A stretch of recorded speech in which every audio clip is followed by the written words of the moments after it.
It's 9:30. I'm calling the meeting to order. First item of business is adoption of the agenda. Do I have a mover? Councillor Finch.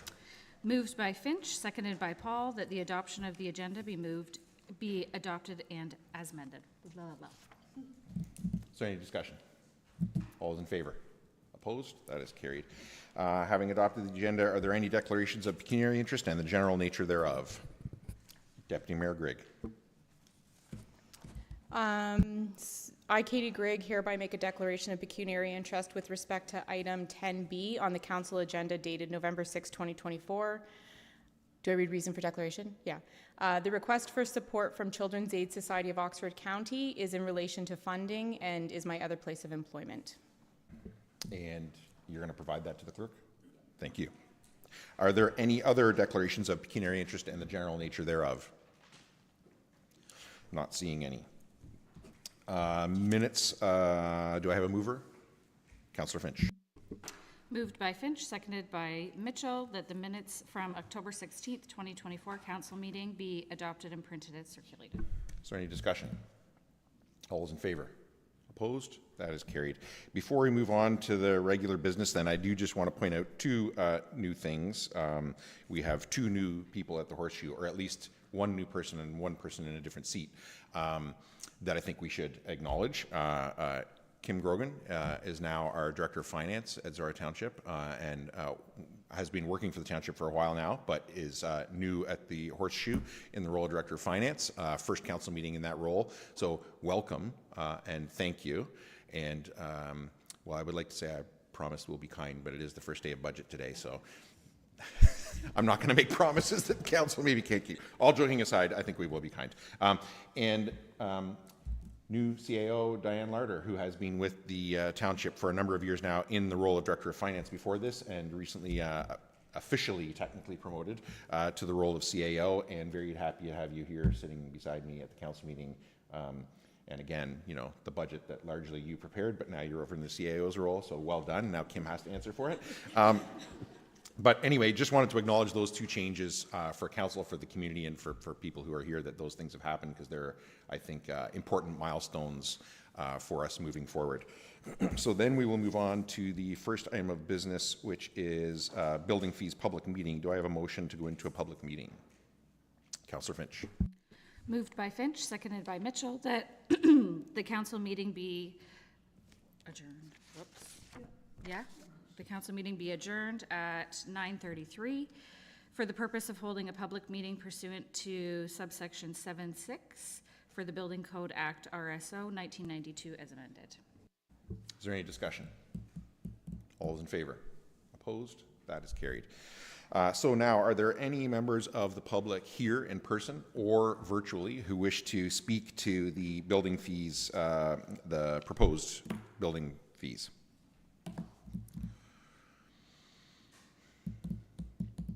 Not seeing anybody online. No, there's one person online, but I believe it's going to be Okay. So nobody here. Again, I'm just going to ask again, anybody here in person who wishes to speak to the proposed building fees changes? All right, then.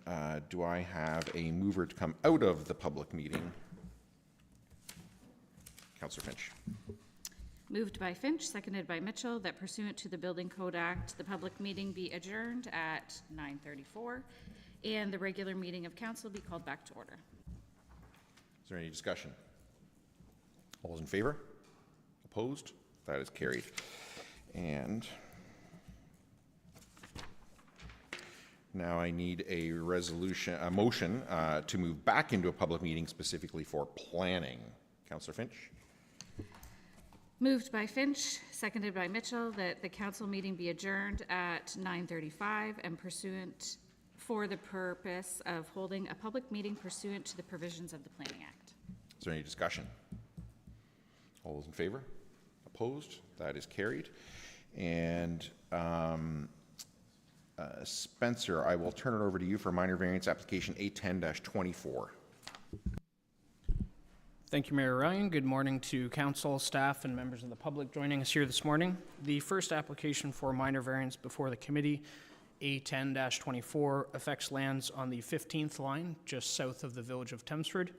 In this case, the applicant has applied for 2 areas of relief from the township zoning bylaw.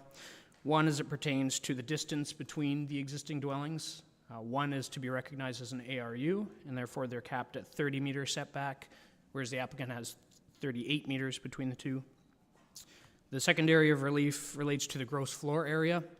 The existing second dwelling on the subject property is approximately 1,495 square feet, as shown on the plate before the committee. It's the most northerly structure on the map there. So again, that distance between the two is 38 meters, and the gross floor area exceeds the cap provided in the zoning bylaw.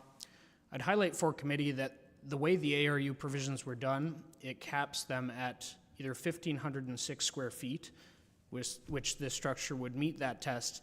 However, it also caps them at 50% of the existing gross floor area of the principal dwelling, which in this case, both structures are of the same approximate size. They're both about 1,500 square feet.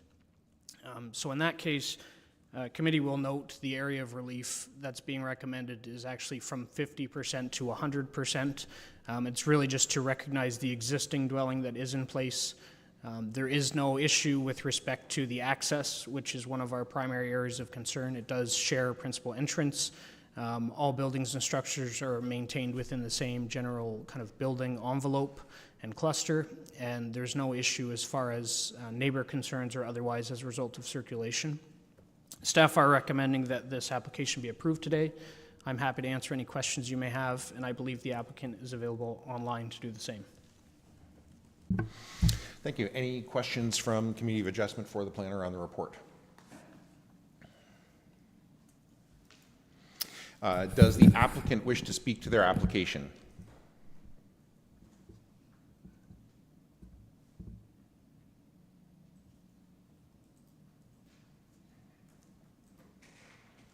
Do you know if they can hear us?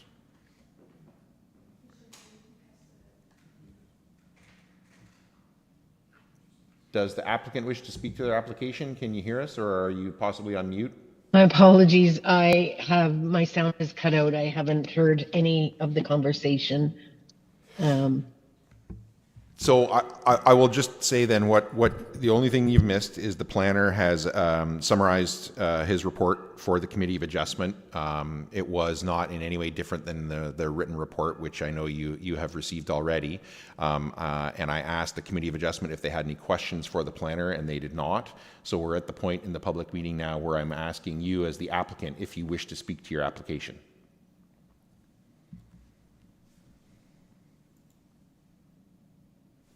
I have no sound. Can you hear us?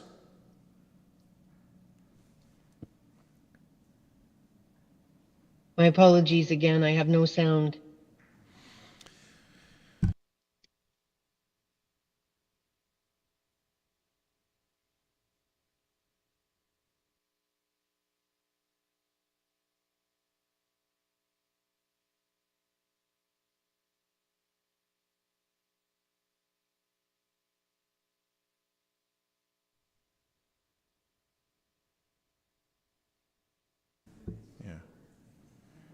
Okay, so if the Committee Adjustment is okay with that, / council is okay with that, just talking with the clerk here, I think what we'll do is while staff try to work that connection out, we could move on to hear the zone change while we're still in public meeting, circle back to this applicant on the minor variance before we come out of the public meeting.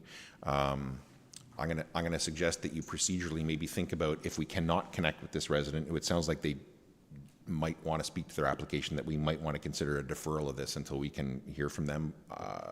Just think about that. But if you're good with that, we're going to move on now to the zone change application. We'll circle back to this minor variance application before we come out of public meeting, and we'll see what we do then, if everybody's good. Right, then, Spencer, let's move on then to zone change application ZN5-24-08. Thank you, Mayor Ryan. The application for a zone change before council at this time is application ZN 524-08, and it affects property owned by Narita Henderson. In this case, the subject lands are located on the 13th line in the north end of the township, and the subject property contains a number of buildings and structures, including an existing single detached dwelling and the garden suite, which the applicant is seeking to extend for an additional 3-year period. Overall, staff have no concerns or objections to this proposal. The garden suite that is located on the property has been there for 10 years now. Without issue, we have confirmed with the building department there's no issue as far as access, septic services, or otherwise with this structure. I would just clarify for council and for the applicant and anybody viewing the rationale behind the 3-year extension. While we do allow for garden suites to be located on a property for up to 20 years, that's what the Planning Act now allows for. The time at which the applicant had initially applied for the garden suite limited them to 10 years. So as such, her 10-year period is now up, and the only extension that you're able to grant under the Planning Act is up to 3 years. So while the applicant has indicated she does desire to have it for longer than the 3-year period, we are restricted by the Planning Act to cap that at 3 years in extension. So I have just indicated that is a point that as staff, we keep a running list of items that we do want to indicate to the province as potential for change moving forward. So we do have that noted as something to consider. Nevertheless, as a result of circulation, there were no comments, concerns, or objections raised by any neighboring residents. We are supportive of the application here today for the additional 3-year period. I'm happy to answer any questions, and Norita is here as well to do the same. Any questions from the committee on the planner's report? Does the applicant wish to speak to their application? I'm going to ask you to just come up to the mic, sit at the desk with the microphone. If you're going to speak to your application, I'm going to ask you to come up to the desk. Okay. All right. Are there any members of the public, either here in person or virtually, who wish to speak to the application? Not seeing any. All right. Were we able to get the applicant for the minor variance? No updates on the Zoom. I think Lisa's in contact with her. Okay, and we've got that.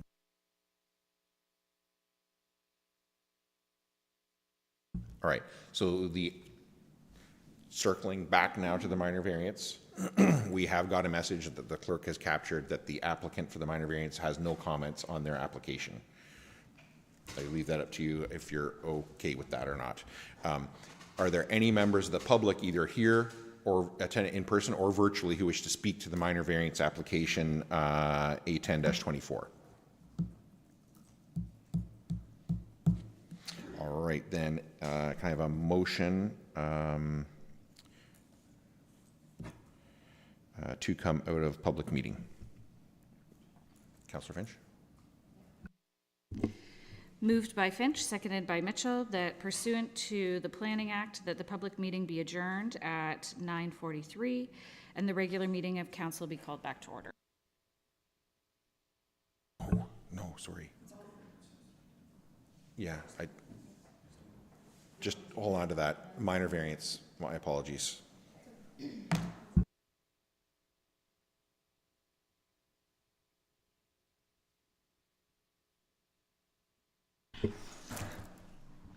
Moved by Finch, seconded by Paul, that the Township of Zorra Committee of Adjustment approve application file A10-24 submitted by Bill and Sheila Appleton for lands described as Part Lot 20, Concession 2 in the Township of Zorra, municipally known as 154-773 15th line, as it relates to 1. Relief of Table 5424 provisions for detached additional residential unit to increase the maximum permitted distance between dwellings from 30 meters, 125 feet, and 2. Relief from Table 5423 provisions for all additional residential units to increase the maximum permitted cumulative gross floor area from 50% to 100% gross floor area of principal dwelling, to recognize the existing garden suite as additional residential unit ARU subject to the following conditions.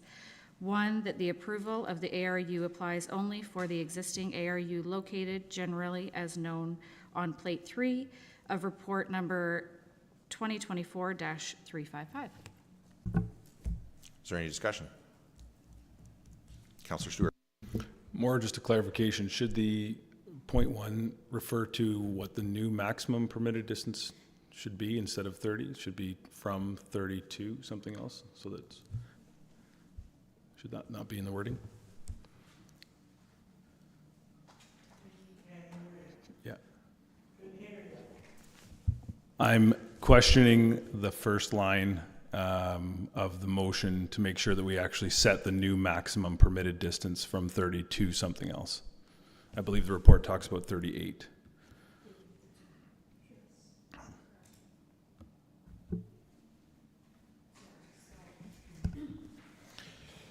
I was reading.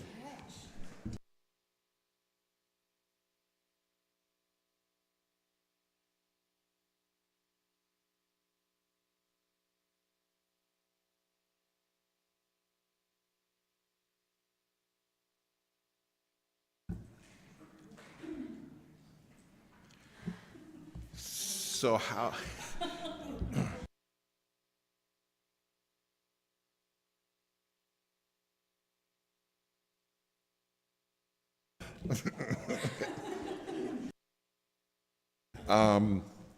So how do you want to deal with this, council? Do you want to just read that again with the new number? Yeah, no. This is somebody's land. We're going to make a decision here. I think we should read it again with the new number and do it there. The other options are Councillor Stewart submits an amendment to the motion or whatever. I think we just read it again. If nodding heads, okay. Councillor Finch.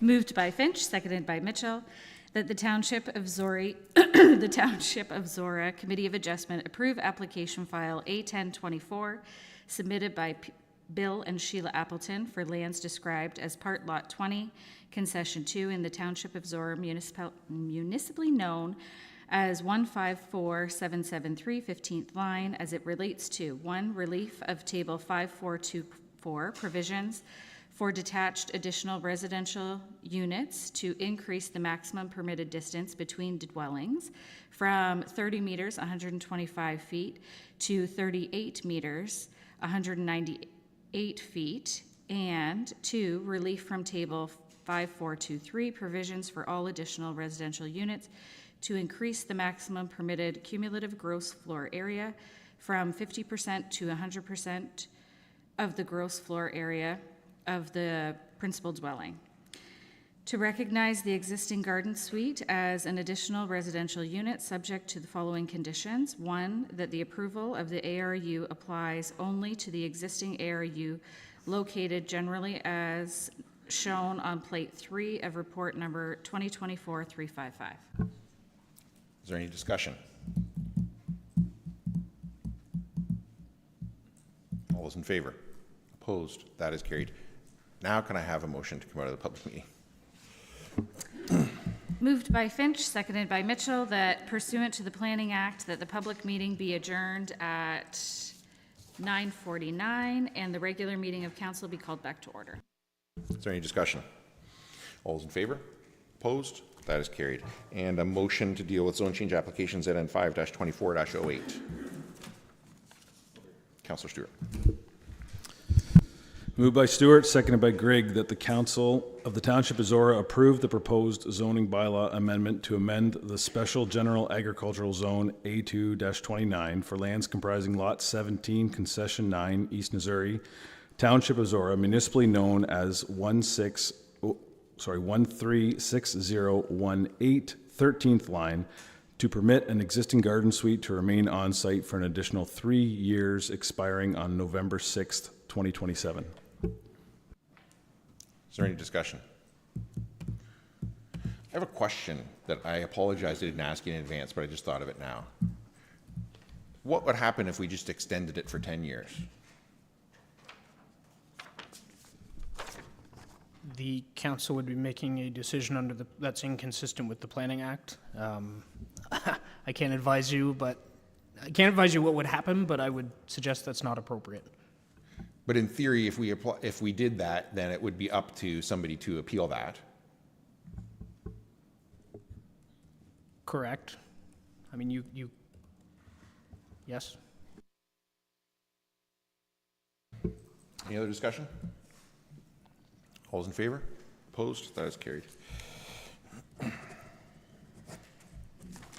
And I'm going to suggest that we have a delegation coming up at 10 o'clock. We're at 9:50. I think we just take a 10-minute break and everybody catch their breath after a little bit of a tumultuous first 20 minutes, and we pick up at 10 o'clock, or maybe 9:59, because the delegates for 10 o'clock aren't even here yet. So we're going to take 9 minutes.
10:01, I'll call the meeting back to order from break. And we are at item 7, delegations, and item 7A is a delegation from Oxford County Planning regarding agricultural zoning review.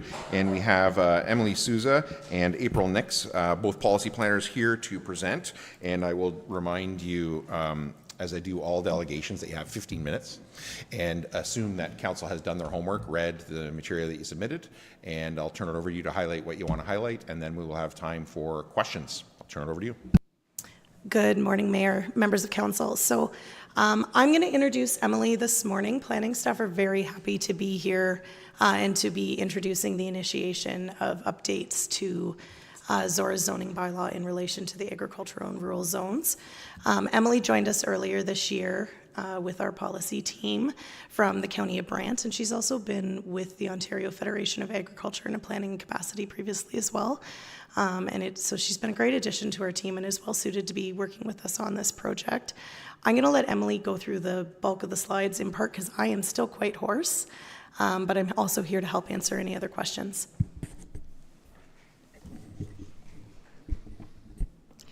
Perfect, thank you. Can I just confirm if council can see my slides? Oh, perfect, thank you.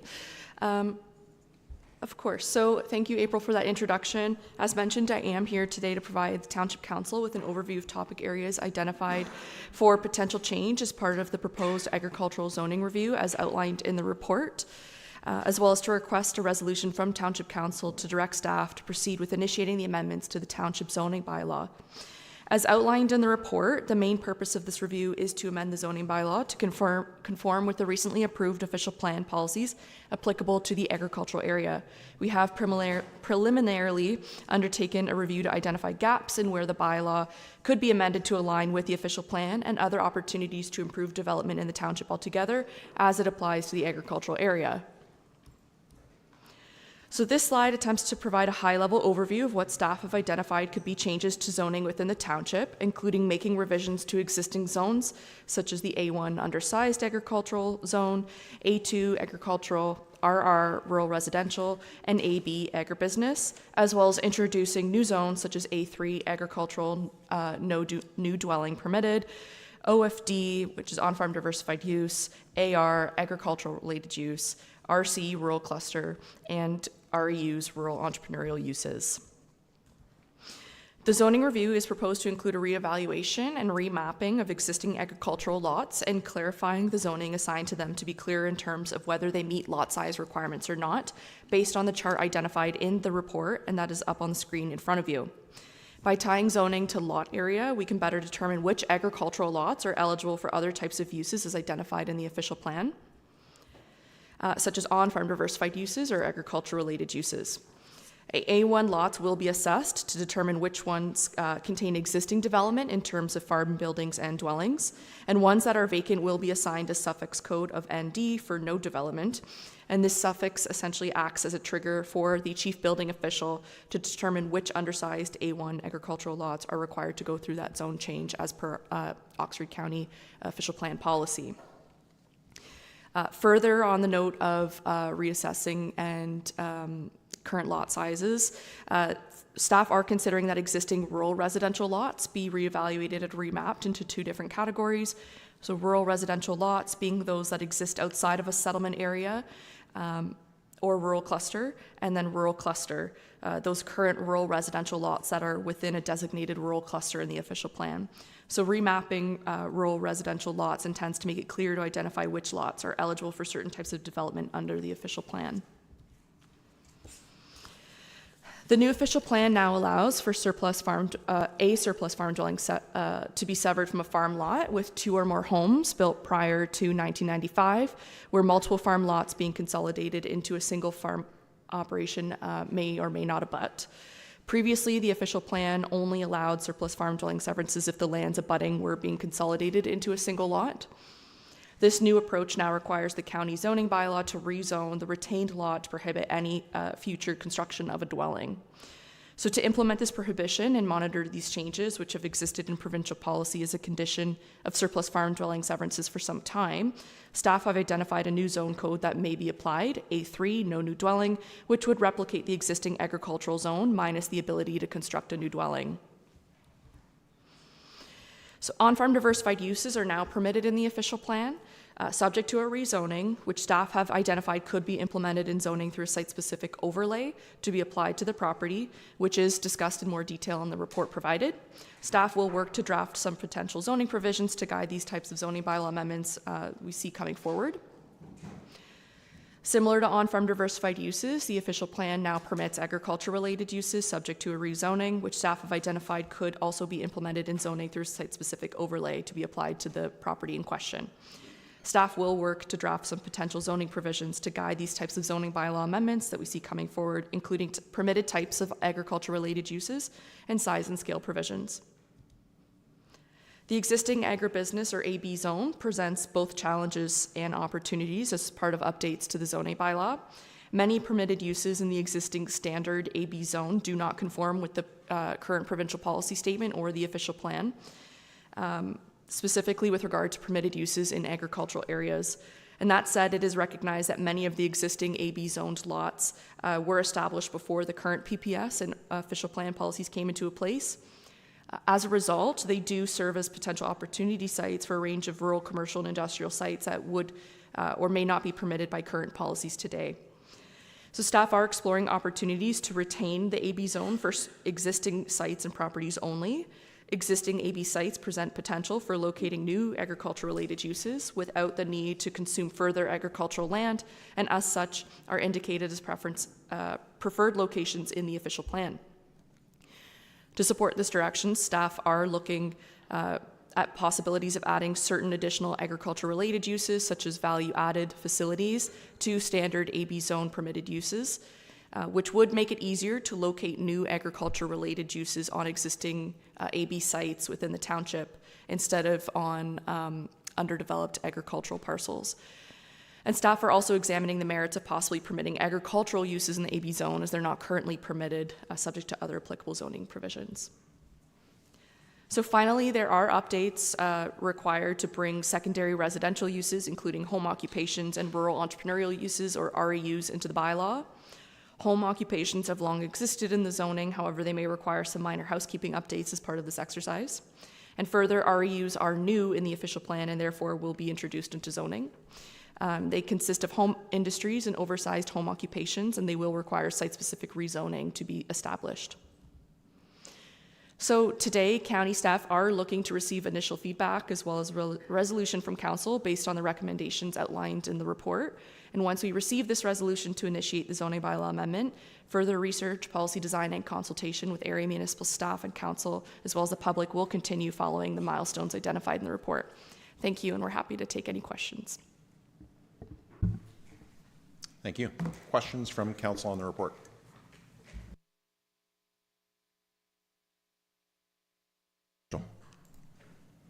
Yes, thanks for the update. There was a question about the renewable energy in ag areas, and I'm not sure exactly where that is. But it addresses, doesn't permit energy storage systems, does permit solar and biodigester projects, but it doesn't mention wind turbines. So if someone were to want to put up a wind turbine, would they have to rezone their property to do that, or can they still do it as an agricultural property?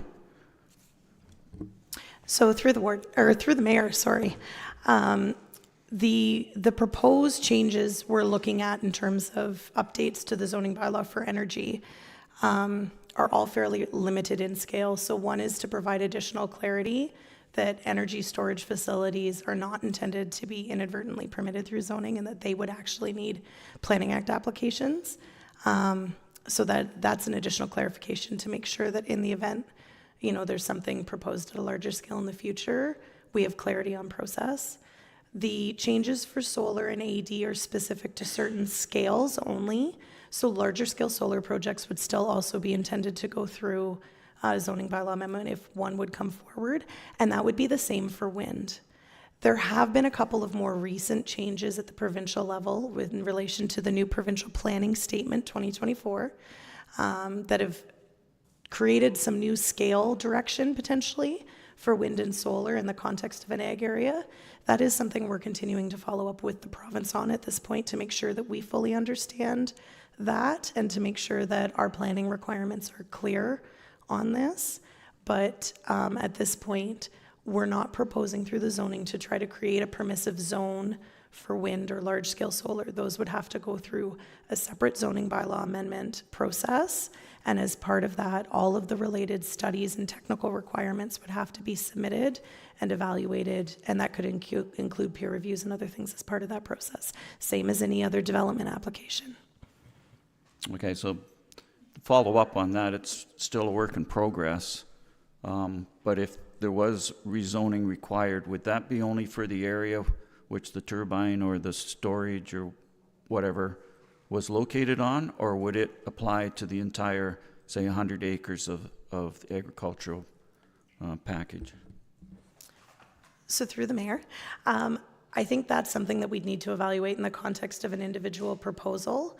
There isn't precedent at this point for how a zone change would look in the context of Ontario, simply because the last time we saw wind farm development in the context of what the ISO is currently proposing in Ontario, Planning Act wasn't applicable at that time because they had taken it out. The initial discussions at a staff level have been that the zoning provisions would likely need to apply to the entire parcel or parcels, but we could look at ways to further add specificity or identifiers through the bylaw, through an implementing bylaw, and cater or develop specific provisions to be able to limit where and how things would be permitted.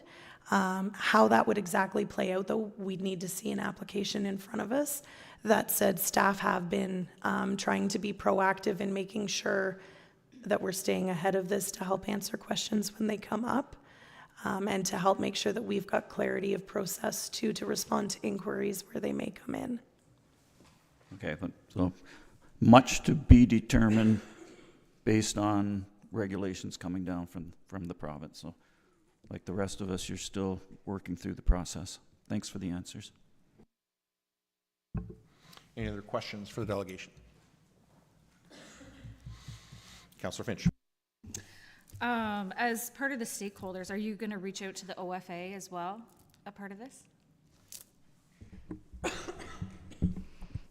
So through the mayor, we have identified a list of stakeholders, and of course, Oxford County Federation of Agriculture is a prime member that we would like to engage with.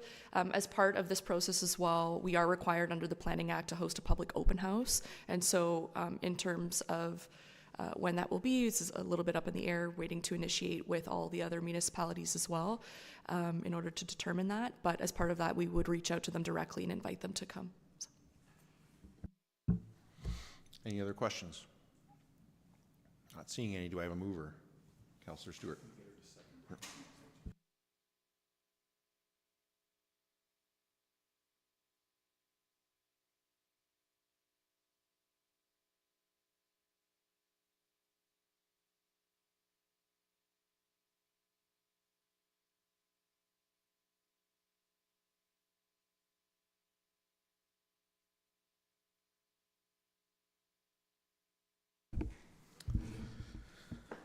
Okay, moved by Stewart, second by Finch, that the recommendations in report number CP 2024-341 Agricultural Zoning Review, initiation of proposed amendments to the Township Zoning Bylaw be adopted, and whereas Zorra has always prioritized the protection of prime agricultural land, and whereas Zorra has recently heard from residents, especially property owners on prime agricultural land, how much they support this. Therefore, be it resolved that staff be requested to prepare a report on potential additional land use tools and or other measures that council could consider implementing to further enhance the protection of prime agricultural land, such as, but not limited to, setbacks, permitted uses, and other agricultural-related zoning provisions.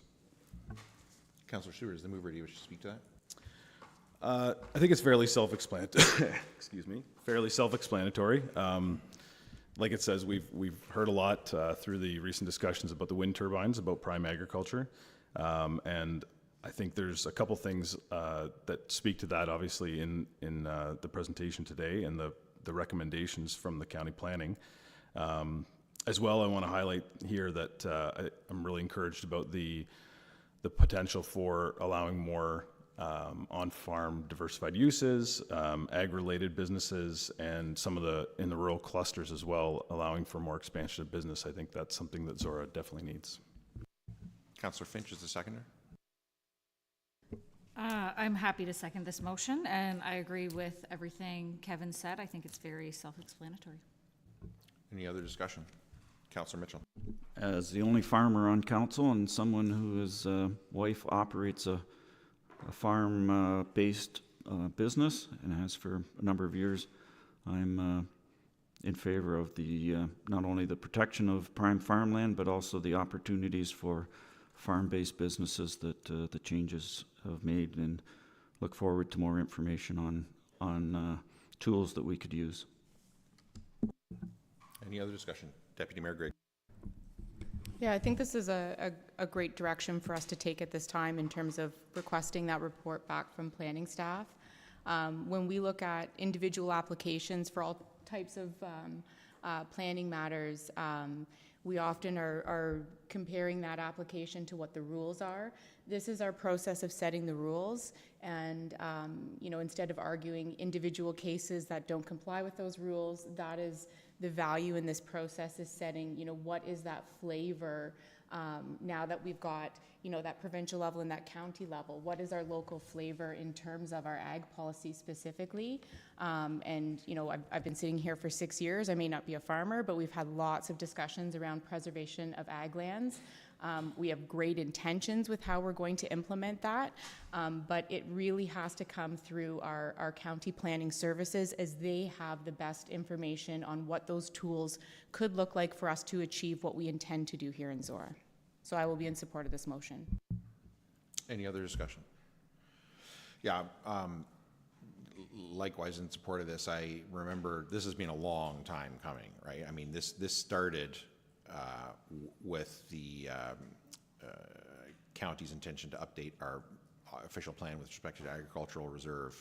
The last term of council, and county council had an agricultural advisory committee that I was fortunate to be on at the time, where a lot of these recommendations were vetted by that committee, including OCFA and OFA representatives and other farm group representatives, soil and crop and grain farmers.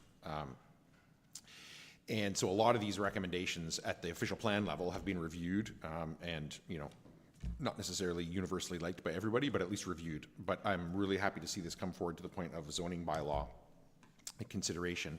And as similar to Councillor Stewart, the idea that we could encourage, on-farm diversified and entrepreneurial uses, which increases the viability of our farmlands, but also like the viability of our communities, right? I mean, that's employment, in industry that is agriculture related and is appropriate for that use. So I think that's a good thing. But also the component about let's make sure that in doing that, we do not unintentionally sort of, agriculturally sprawl, right? And say, well, we're taking up more land here, but it's okay because it's a barn. Let's be sure that we don't unintentionally do that, and that we do it in a responsible way. We have certainly heard from residents recently that they have great concerns about that. They want every acre of agricultural land preserved. So I think while we are encouraging entrepreneurial and on-farm diversified uses, I think we need to also look at, what are policies we can put in place so that we do that in a way that doesn't take land out of production. So, yeah, very supportive of this. Anybody else before I call the question? I won't get you to read it again. I'm tempted, but all those in favor? Opposed? That is carried. Thank you very much.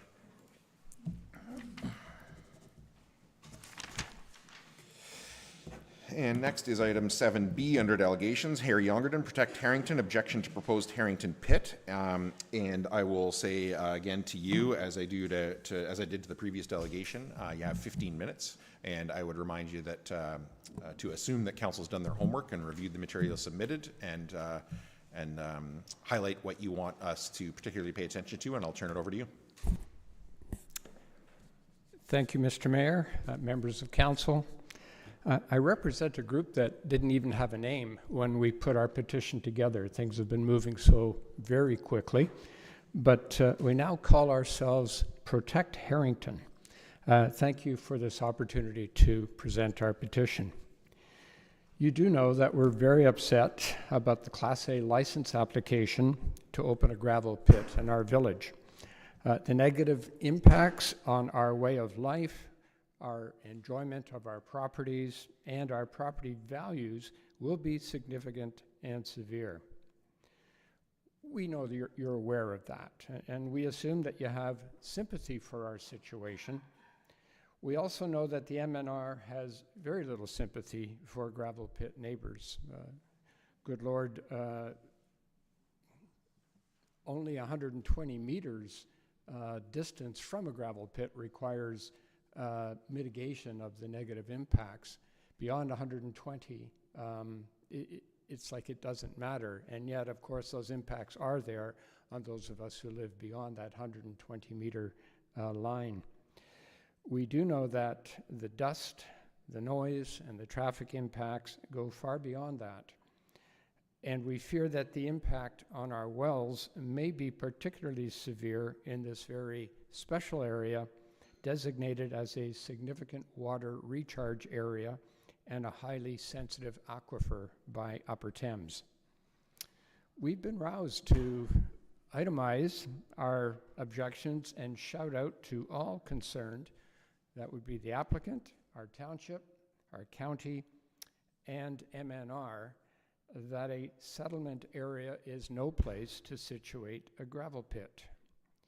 We'll be sending our objections to MNR and the applicant by the November 8 deadline, with the full knowledge that the ministry grants licenses to just about every applicant.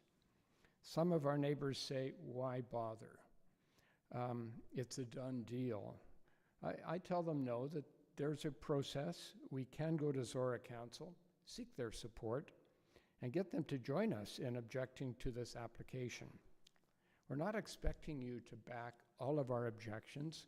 We've listed all those objections in our petition, but there are 3 of our objections so obvious and egregious that we feel you'll be able to agree with us and object to this license application. The applicant claims to be seeking a license to do an above water table extraction. He is required to submit to the ministry the quantity and quality of the gravel. That's a requirement. But the figure that's been submitted is for a below water table extraction, 5 million metric tons. No quantity of gravel is given for the above water table type of extraction actually being requested by the applicant. But if below water table extraction occurs, there can be no remediation of the site, enhancement, return to agriculture, however you wish to put it, what remediation would look like.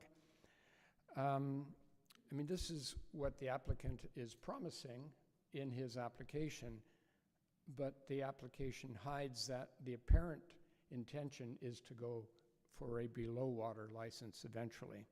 We'll simply end up with an abandoned water-filled gravel pit. Secondly, the MNR requires a cultural heritage evaluation report, a share, for the project area if any studies have identified the project area as being of cultural heritage value under the Ontario Heritage Act. The applicant has submitted a form to MNR stating that no such studies exist. But in fact, there are 2 share studies for the project area, one for the Harrington Conservation Area It's pond, dam, and grist mill. This is just from 2021. And one for the 1869 schoolhouse. This share study was done just in 2023. That schoolhouse is only 60 meters away from the pit. And so the applicant will be required to undertake a share study. By saying there are no such studies, it seems there's an attempt to avoid having to do a share study. We do have to wonder about the quality of the applicant's consultants to have omitted critical information regarding the quantity of gravel available to an above water table operation, and to have filed erroneous documentation with the ministry regarding the cultural heritage value found by 2 share studies. Number 3 on our list of easy to file objections is the fact that there is no safe location for a pit entrance. The proposed entrance is at the bottom of a steep hill with multiple transport trucks barreling down onto the proposed entrance. This is a near certain collision scenario. Not having seen a traffic study, we just don't know how this dangerous scenario was explained away. We invite you to please pick 1, 2, or all 3 when you file your objection. Certainly the first 2 regarding the discrepancy between the stated methodology and the quantity of gravel, and as well the failure to accurately state the existence of 2 share studies, are simply factual. Nothing subjective in this at all. These are factual inconsistencies or problems with the application. But we do ask that you add one thing to your official objection, that Zorra Township joins us in believing a settlement area is no place to situate a gravel pit. We know that isn't MNR's policy, but you got the Ontario government to grant municipalities the right to refuse a landfill, an incredible victory for the rights and powers of local governance. We're going to push for a change in provincial policy that gives you this power regarding gravel pits too, because we know that you would never allow to be done to us what this proposed gravel pit is going to inflict on us. A settlement area is no place to situate a gravel pit. Thank you. Thank you. Questions for the delegation from council?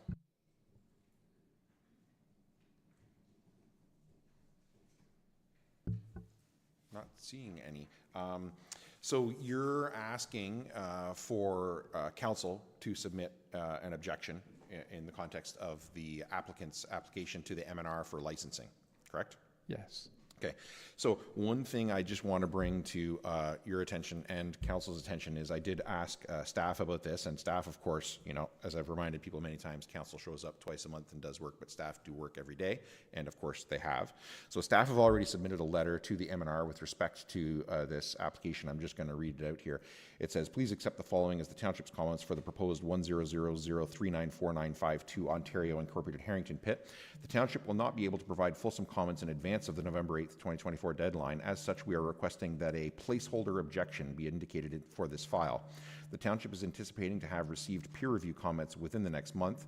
Once those are received, we can provide those to you, if able, noting the deadline will have passed.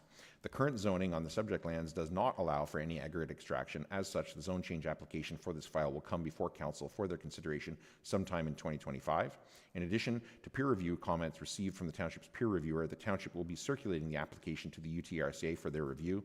If there's anything further from the township that you require at this time, please advise. That was sent by our Director of Corporate and Protective Services to the MNR on October 31st. So question to you then, given that the township and council has not received anything formally from the applicant other than that we know that this is going on, is our request of the MNR for a placeholder objection at this point in the process satisfactory?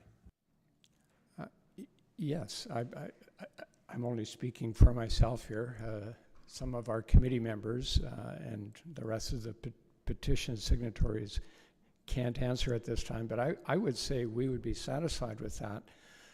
We have 2 peer reviews that we have had to pay for and conduct in a very short time. You know that MNR only gives you 60 days to respond.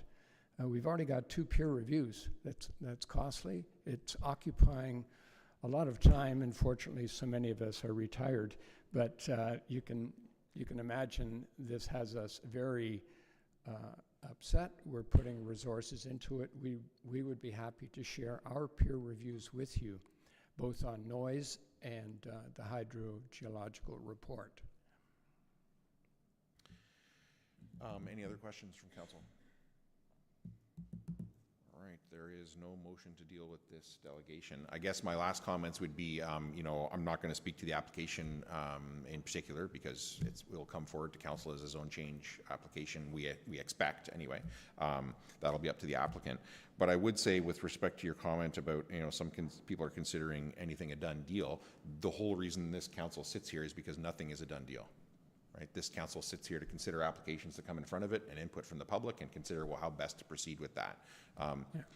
In addition to the landfill, we've kept schools open, we've stopped high-speed rail, we've done lots of different things that, you know, we've built buildings with a childcare attached, we've built buildings with 100% renewable energy, lots of things that people said can't be done. So I would say to any residents about any issue, the whole reason that the 5 of us sit here with these staff around us is to be advised and try and find the best path forward, and it's not always the same path, and this council and township has historically absolutely not been afraid to do different things to what others have done. So I would encourage you to keep up the dialogue with council and staff. And you always have this ability, as all residents do, to make delegations to council. And when and if this particular application comes forward as a zone change request, it will be heard and considered in exactly the same way as the previous zone change that you saw here today. And that opportunity for public input will exist at that formal time, as well as a public meeting under the Planning Act. Deputy Mayor Grigg. I just have a question for staff in relation to that submission. So I'm assuming we haven't heard anything back in terms of request for an extension for, so when will we know if that is being granted and what next steps will be in terms of staff side? Will that come forward as an update through a council meeting, or? I understand that you don't know what's going to happen next, so it's really difficult to speak to. I'm just wondering, in terms of council knowing how that's received by the ministry and how the public can sort of track what is, you know, if we're permitted to actually participate in the way that we're requesting. Yeah, I believe it would be staff's intention that it would go on a council agenda, but not having seen what their response is, I'm speculating at this point, but. Anything else from council? And I realized that, you know, because it's that kind of day, I actually wrote down a question and then forgot to ask it. It was a question for staff, though. Previously, and I think it was like in 2016, I think, the township implemented an interim control bylaw for a year and then extended it for another further year to review the impacts of aggregate, and in particular with respect to cumulative impact. And part of that interim control bylaw was a study that we did with Oxford County Planning and maybe other consultants. Could council get, and residents, if they asked for it, a copy of that report that came as a result of the interim control bylaw? I believe that's on a previous council agenda, so we would be able to circulate that. Yep. Thank you. Any other questions, comments for the delegation? Thank you very much. Thank you. May I just ask one more question, which is seeing the previous interim control bylaw, I think that would be useful to us to have access to that and know exactly what that talked about and its applicability to today, perhaps. So given that it is on a previous agenda, it's available, but I think our staff are going to do the hunting for you, and we'll find it, and it'll be available to council, and then if somebody else doesn't send it to you, I will. All right. It's a publicly available document that a previous council has reviewed, so it's out there and anybody can have it, but we will get it. Okay. Thank you very much. Thank you.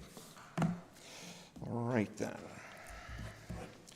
Reports from Public Services Department, then. 8.1, Roads Division, Report 2024-144 from the Director of Public Services. Director Oliver, is there anything you want to highlight in that report?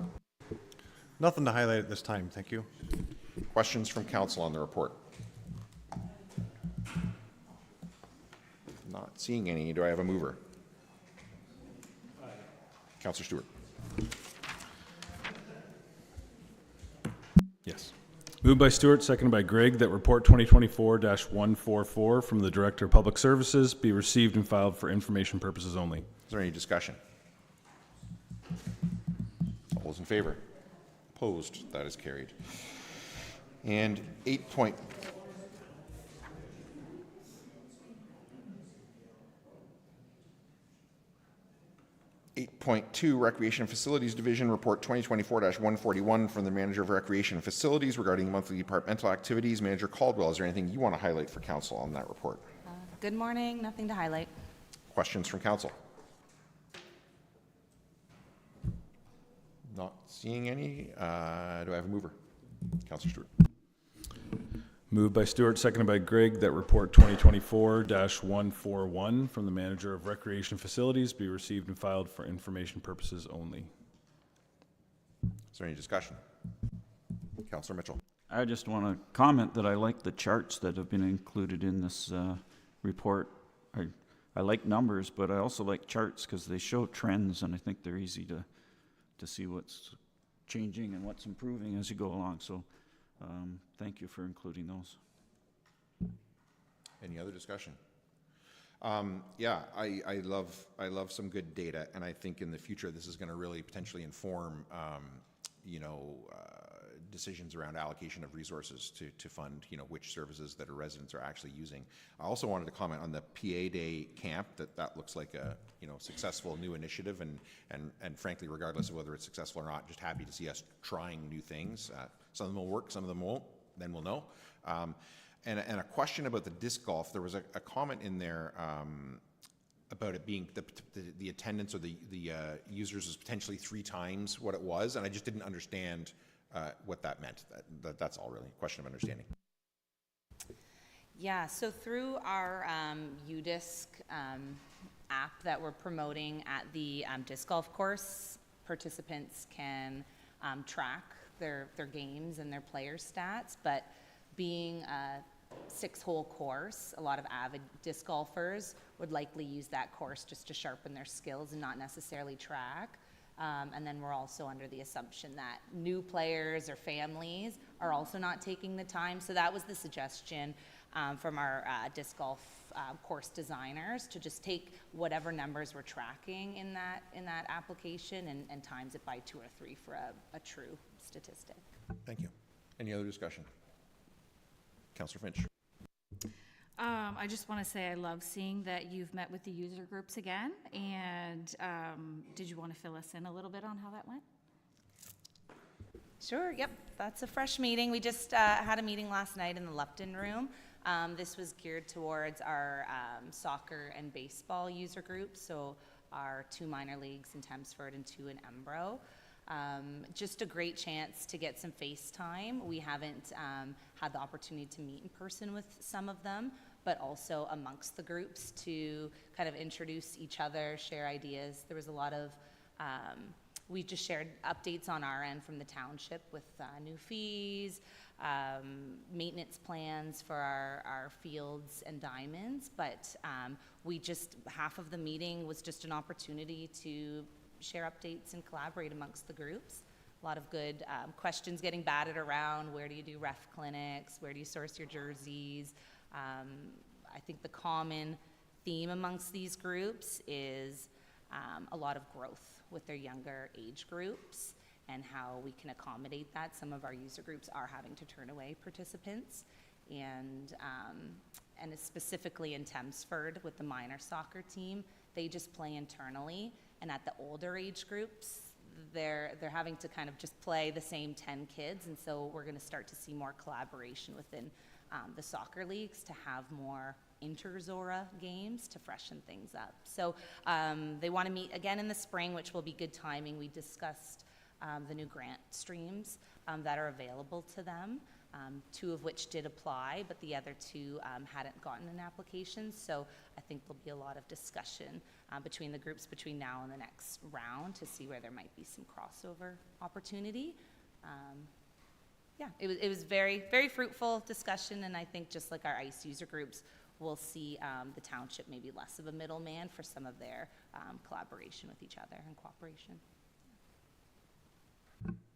Any other discussion? All those in favor? Opposed? That is carried. And reports from Corporate and Protective Services Department, Section 9, 9.1 Emergency Services, year 2024, from the Fire Chief and Manager of Emergency Services, Chief Doyle, regarding a plan to rebrand ZFES to match the provincial government structure. Chief, is there anything you want to highlight for council before I ask them for questions? Not at this time. Questions from council? Councillor Mitchell. And Chief, the rebranding that you're talking about in this report, that's just a response to provincial changes. Noted no financial implications at this point, but can you anticipate down the road that maybe we need more staff or rebranding of logos and that sort of thing, that there may be some cost to involve in this? There will be a very moderate cost, easily absorbed through current and future budgets. One of the larger things that's going to come of this, hopefully in the future, is the creation of volunteerism on the emergency management side. Understanding that we are a smaller municipality, our capacity to be the sole responder is limited. And so it is that ability for the community to get involved and be heard that is going to be the largest metric of success or failure for us. So that's a hopeful outcome of it. But other than that, you're right, it is just so that when we apply to the Treasury Board, we can do that under the proper auspice, and when we apply to the OFM for grant funding, we can do that with no emergency management attached to it, just to keep things nice and clean for them. Anyone else? Do I have a mover? Councillor Stewart. Moved by Stewart, seconded by Grigg, that report 2024-146 from the Fire Chief / Manager of Emergency Services be received and filed for information purposes only. Is there any discussion? Yeah, I really want to applaud staff for taking the initiative, identifying this potential issue and taking steps to mitigate it. I do know in another role that we've had similar issues with the province sort of identifying, you know, things by name and therefore funding them differently when they're not necessarily what they understand them to be or what we understand them to be. So I think this very much has the potential to make an actual difference to what we may or may not get funded for. So really want to thank staff for being dialed into that and taking the steps and recommending to council that we take the steps that we need to take to head that off. Any other discussion? All those in favor? Opposed? That is carried. And 9.2, Building Drainage Bylaw Services. I guess, Director Martin, is there anything you want to highlight for council before I ask them for questions? Oh, sorry, I didn't see that Mike was there. Hiding over in the corner there, I didn't notice you, Mike. Sorry. Mike, Director Hughes, CBO Hughes. Yes. Again, it's one of those days. Is there anything that you would like to highlight for council before I ask them for questions? Nothing at this time, thank you. Questions from council? Not seeing any. Do I have a mover? Councillor Stewart. Moved by Stewart, seconded by Grigg, that report 2024-128 from the Chief Building Official / Drainage Superintendent be received and filed for information purposes only. Is there any discussion? All those in favor? Opposed? That is carried. And Financial Services, 9.3, report 2024-139 from the Director of Finance regarding the method of the calculation of the annual tax rate. And given that you've recently switched chairs, it's going to be CAO Larder. Do you have anything that you would like to highlight for council before I ask them for questions? No, nothing else. Questions from council on the report? Do I have a mover? Deputy Mayor Grigg. Moved by myself, seconded by Stewart, that report 2024-139 from the Director of Finance be received and filed for information purposes only. Is there any discussion? All those in favor? Opposed? That is carried. And 9.3B, Report 2024-145 from the Director of Finance, CAO letter regarding the 2025 draft capital budget. And I guess just before we head into that, so CAO Larder, as the Director of Finance, is going to be presenting the budget. I'm going to, as we have in the past, I'm going to leave it to her to largely present it with her department heads, how they want to present that. And I'll largely kind of, we'll make every attempt to do it as sort of casually and informally as she's willing to do that in terms of taking questions. And then as we go, at a certain point, depending on the nature of the comments and questions from council, we're going to assemble that into some kind of a motion, whatever you want to do with that. I don't want to assume what that might be. And the clerk, in this case, is going to keep those budget motions, a track of those as we go. But it will ultimately be up to council what motion you want to put on the floor when we're done with this. So just keep that in mind as we go through this presentation. It's going to be up to the five of us to decide what we do and don't want to change, if anything, in what's put in front of us. The clerk's going to attempt to keep track of that, but it's up to us to make sure that it reflects what we do and don't want to do. So before I just turn it over to Diane on that, any other comments or questions before we head down that process? Okay. We need 2 minutes to get Diane set up to this presentation, so we're going to take a 5-minute break to make sure that that's enough. So we'll come back at like 10:52.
10:58, my apologies for the delay. We are back, and I believe we are ready to start the budget presentation.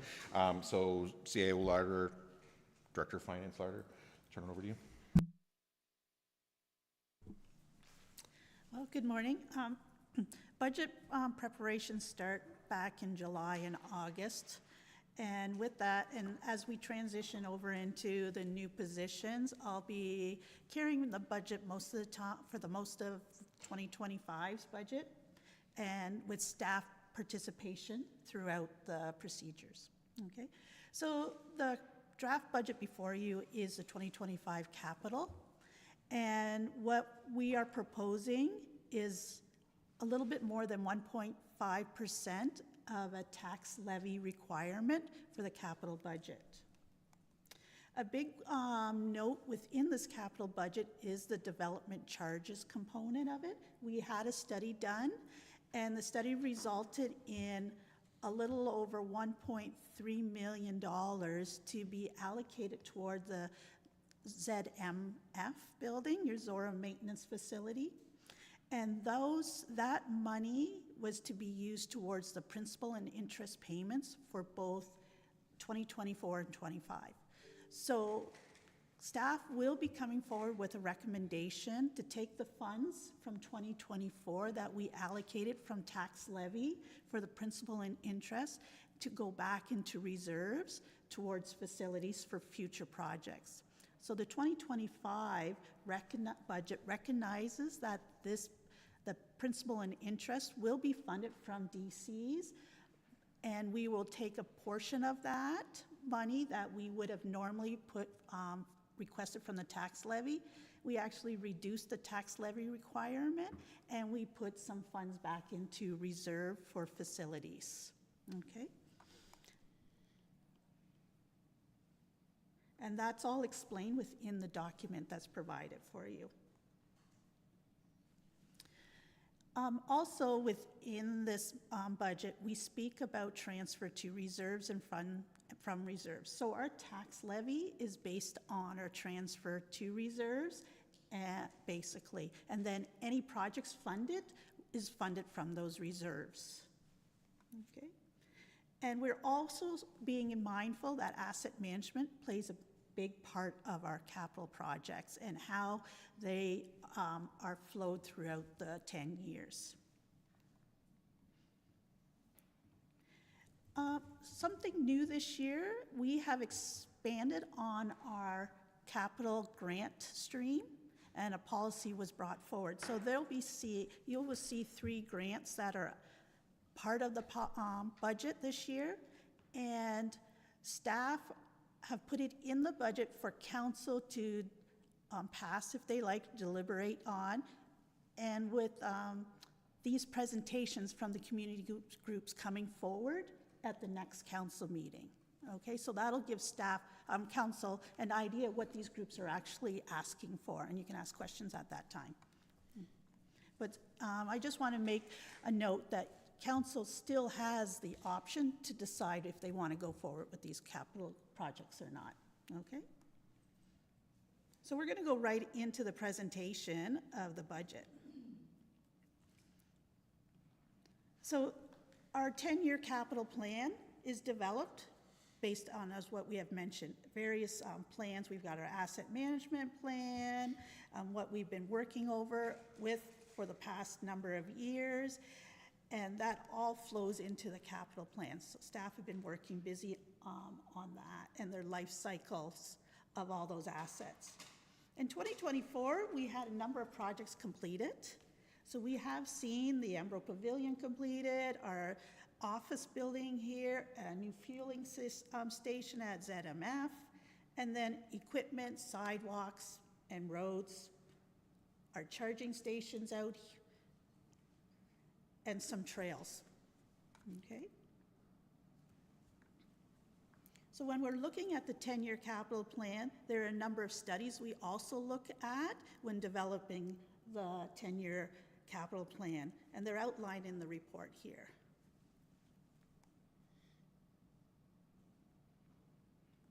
So we'll go right into, so this is the total requirements over the 10 years, what we will be looking at spending and getting also as funding.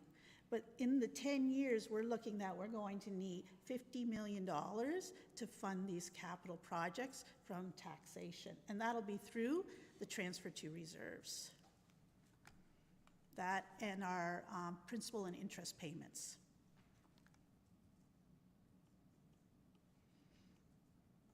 Oops. So this one is just the overall transfer to reserves that we're looking at for the 10 years. And this will help fund our reserves, which will then help fund our capital projects.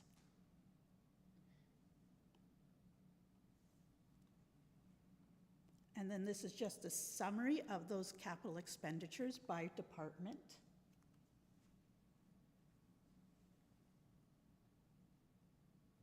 And then the funding sources. And we're assuming our OCFIF funding is going to continue as is for the next 5 years. And we have our gas tax also set at one rate for the next 10 years based on what we're receiving right now. But that could fluctuate based on calculations of our asset management plan, number of households. That it's a formula that's completed by both the province. So the 2025 capital budget looks like, as I mentioned before, a little over 1.5% for an increase towards capital projects. And our total reserves, a little over $3 million that we're looking at to transfer into the reserves. This includes 2 electric trucks that we would start to add to our fleet, one for the building department and one for the fire department. And both departments will be speaking to those vehicles when it comes time to their department. Okay. The fire service is also looking at installing washing machines at both Thamesford and Uniondale, and a fob system that we currently have at this facility and our ZM app. So we're looking at putting that system in all our facilities. Also, a playground at the Embro Memorial Park. And then some other projects that get highlighted throughout this budget, and the staff will be speaking to those projects as we go into the 2025 detail. So I'll speak to the transfer to reserves. As we mentioned, we kept our transfer to reserves at a minimal this year with the aid of the development charges. So that enabled us to not have that large increase, but it still meets our reserves that were needed at this time. But as we get through to the reserve continuity schedule, you'll see that there's areas of it that will need assistance and will have to increase at some point, or we have to make some changes. This doesn't take into account if we're putting any monies aside for future new facilities or future new incentives.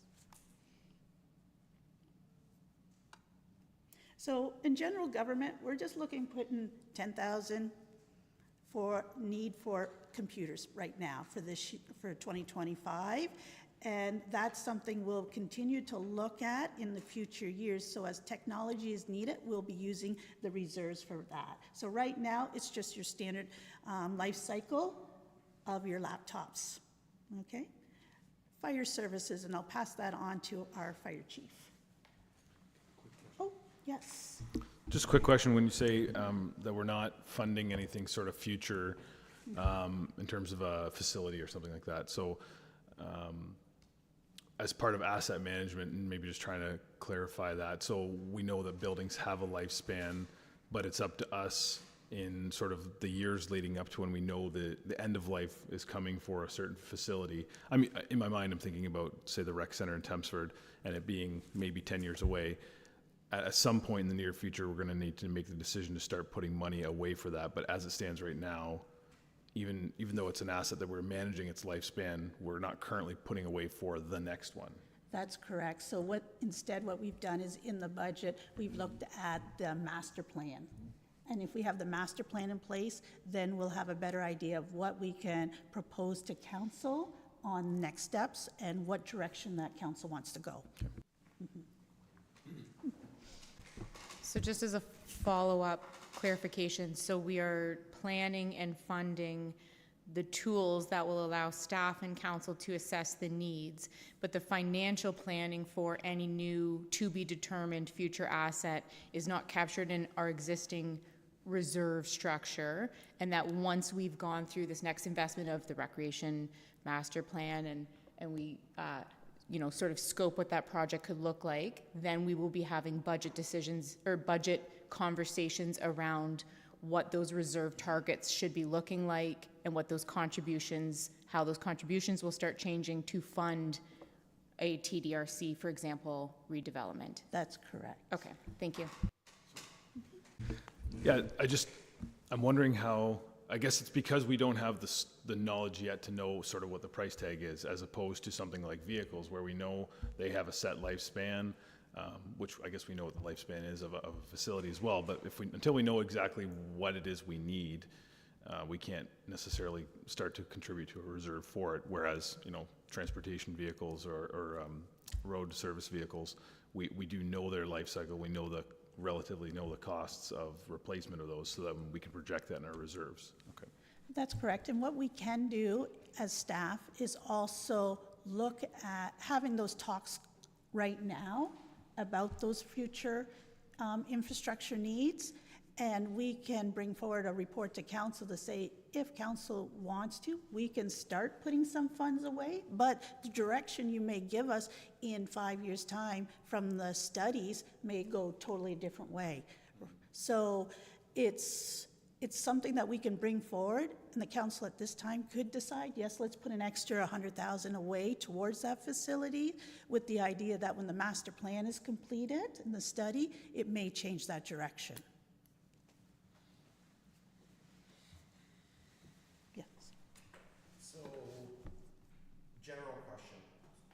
Thank you. You should have just come over here. General question first. In the portion of this that talks about our transfers to reserves and asset management, and you highlighted that there were some assets in which case we're probably not putting enough away at a future date. Would it be accurate to say that overall, we're probably not putting away as much as we really should to manage all our assets? That's correct. Okay. So then I guess a question would be, would it be accurate to say the sooner we start doing that, the better? Correct. Okay. So next thing then would be if we started putting money away for, and I don't know how it would look because but to follow up on the questions about, recreation facilities in particular, the TDRC, if we started putting money away to manage that asset, then it could be a decision point for a future council to say, okay, we've put money away for 3 or 4 years and we're going to keep putting money away for another decade and build a whole new building. Or council could say, we put money away for 3 or 4 years and we're not going to build a new building. We're going to use that money to put a new roof on or whatever the case may be. So council could put away more money to manage assets in general or assets in particular, but make a decision as to specifically what to do with that money at a later date as a result of a recreation master plan, for instance. That's correct. Okay, so I'm not suggesting that we do anything now. I just wanted to ask those questions to understand, so we went through the whole process, what the options would be here. So that's it. I'm really sorry for one more follow-up on this. Just, so when we built ZMF, it was recent history and we knew the landscape of asset management. When we built the TDRC and how we've managed that in the past, we are shifting that into an asset management lens. So when we're looking at what the ZMF, what it costs to have that, when we were looking at the funding for that, we were looking at the eventual replacements of the solar panels, like really looking at that full life cycle costing.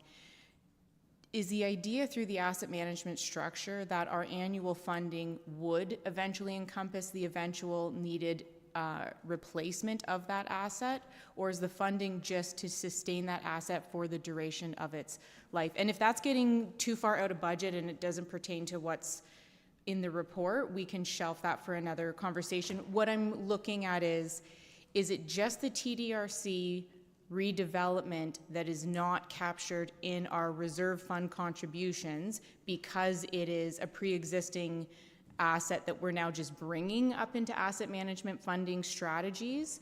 Or is that all of our capital infrastructure? Well, I guess it would just be facilities, because the vehicles, we already know that we're, if you can respond to that, and if you can't, I'm okay to also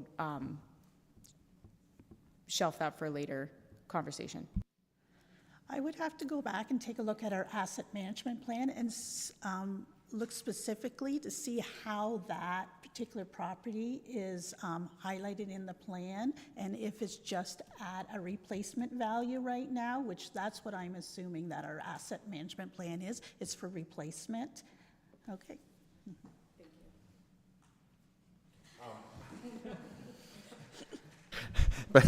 But we do have a slide here that doesn't speak specifically to asset management, but to reserves, continuity. It's, I can't figure out which slide it is. There's a number on it.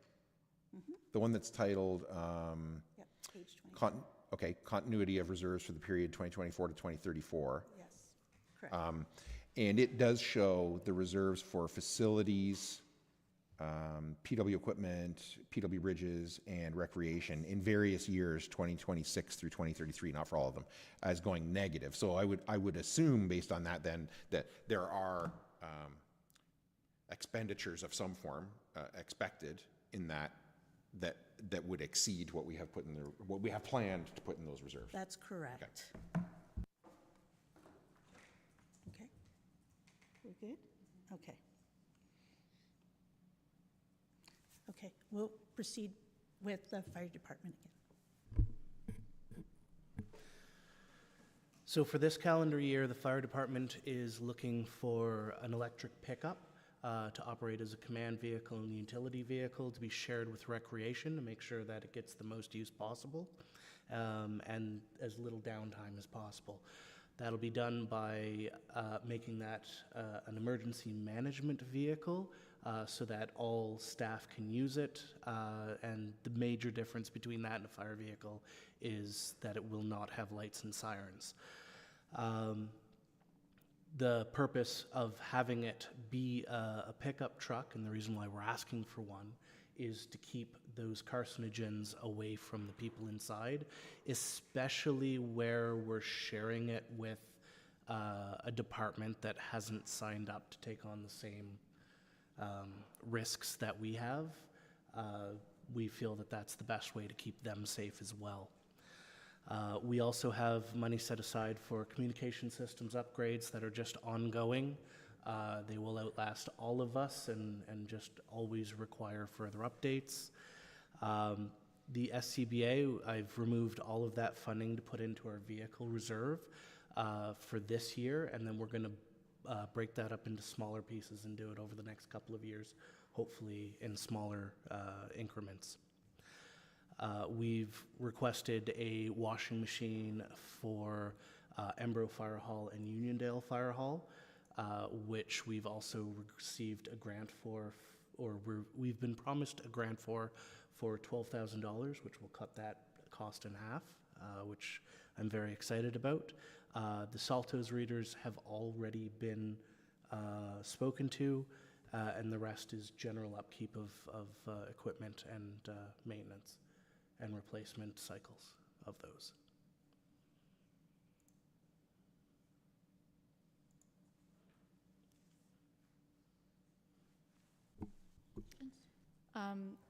Quick question in relation to the vehicle purchase. Will there be later, elsewhere in the budget, is there any need for any additional charging stations, or is the proposed vehicle able to operate as needed with the existing fuel charging station infrastructure that Zorra currently has? Because it's not going to be used for personal use, the anticipation is that it will be charged on site and only on site, and kept outdoors and charged outdoors. Yes. So just to clarify, there's no additional costs in purchasing this vehicle in terms of, there's no new charging stations required in order to support the purchase and operation of this vehicle? That is correct. Okay, thank you. Any other questions? Nope. Okay, building, would you like to speak to your? Truck? Yep. Yeah, so basically we have, we're looking at electric vehicle. I think there was $90,000 budgeted, and we'll shut up the price round and see where we go from there. Okay. And so we'll expand on the building department. The vehicle there will be then transferred to the recreation to fund their current outdated equipment, correct, Steve? That's correct. There's some pretty old pickup trucks on the fleet for the rec department that we need to see move on and replace with some newer, more current vehicles that are easier to get a safety, the annual safety requirement done every year. So, so that's where that pickup truck's going to end up. And just as a quick side note, we did speak about other kinds of electric vehicles, like the different shape, the SUVs or the cars, what would be better suited for this. But we understand that we transfer our vehicles to other departments, and usually recreation gets those vehicles, and the need is for them to have that extra the extra in the back to carry stuff around, and so that's why we figured a pickup truck would be better. Mm-hmm. Yeah. Sort of related to Councillor Griggs' question, but the charging stations, there's one here and there's one at, or are they both here? We have two here. Okay, so down the road, and if there's potentially a building going in beside TDRC for rec storage, is that eventually, when that long term, when that gets passed over to a different department, we may need to look at a charging station somewhere else? And part of staff's will be reviewing the charging stations within the township and where there's a need for some additional ones in the future. Okay. Just while we're talking pickup trucks, it appears in the budget that we're buying 2 pickup trucks and we're doing a whole lot of shifting around. When the shifting around is done, are we going to end up with more vehicles in total? Or I know in the budget we don't put in expected revenue for sales because we have no idea what that will be. But in the end, will we have more trucks? And if we are, what's the rationale behind that? No, we don't expect to have any more additional vehicles on the fleet. Depending on what department they end up, those vehicles that have expired or have met their useful date will be sold off on auction. So they work their way down through the system. That's correct. The departments that are heavy users and pretty well wear them out until they get to a stage, then we move them to where there's more gentle users on the. Yeah, 100%. A good example is road division. The foreman trucks gets replaced every 5 years. The foreman truck then goes down to the trucks that the other staff use for an additional 5 years, sometimes longer. And then by then they've got close to 400,000 kilometers on them. Their condition's done, and that's how we just rotate through. Okay. So there is an exception to this one, and on the fire side with his truck, and the fire chief can speak to that. Okay. We've requested to hang on to 5005, our existing command vehicle, as a utility vehicle. This will give us more ability to have that vehicle either stay with a duty officer for quicker response, or it will allow the fire department to fill air cylinders more quickly. That is generally a truck that goes to every call when it's available, because it allows, again, to keep those carcinogens outside of the other vehicles, and it allows for that utility going back and forth and moving stuff without taking one of the large trucks. We understand that will add one vehicle to the fleet. That truck is currently sitting at about 129,000 kilometers. The intent is that it will have less use in this capacity, and with no extra cost to the municipality, we'll be able to get extra capacity within the fire department in that way. And I think you said before, the new truck will not have quite literally the bells and with sirens and lights and all those extra things that add a few $1,000s to a That is pickup correct. truck. It'll just be a plain pickup truck. Yes, where I'm outside of the municipality currently, and quite often recreation, quite often the fire department will have to go outside of Zorra's bounds in order to do administrative tasks, like going to London to get our equipment annually checked. It's nice to have a not lights and sirens vehicle to do that with, because if there is an incident that we come across, our authority is questionable outside of the township, but nobody cares what's on the side of the truck. If they see fire, they expect you to stop and help. So that will also allow us a little bit more freedom to move outside of the municipality without necessarily stepping on other departments' toes. Okay, understood. 2 years ago, when we first talked about buying electric trucks, the only real option was the Ford F-150 Lightning. In the last 2 years, are there other options on the market that are viable that we can actually have a bidding process now? I actually haven't dug into the research too much about it just yet. I know the price of the Ford Lightnings have come considerably lower. I think 2 years ago we were looking at $100,000 to buy one of these trucks, and now they're down to about $70,000. So I haven't dug into the research for too deeply yet about what other available options there are out there to be able to get into a tendering situation. But definitely we'll be looking at that for sure. Okay. If the budget passes, yes. Okay. Any other questions? No? Okay, we'll go on to Parks and Recreation Services. Sophia? Sure. So Diane touched on a few items in our 2025 budget.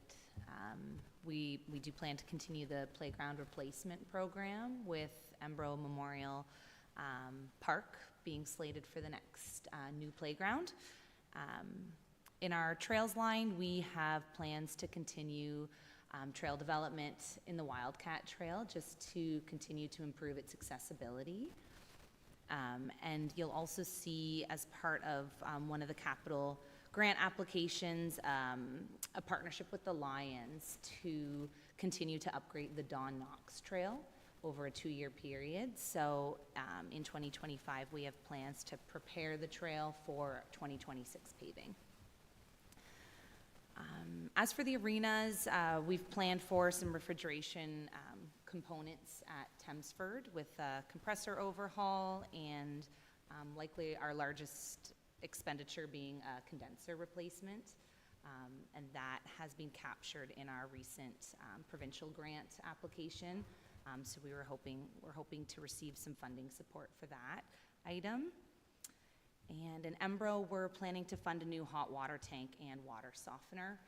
All three of these equipment upgrades they've reached their life cycle and are prone to breakdowns. So we are due for replacements.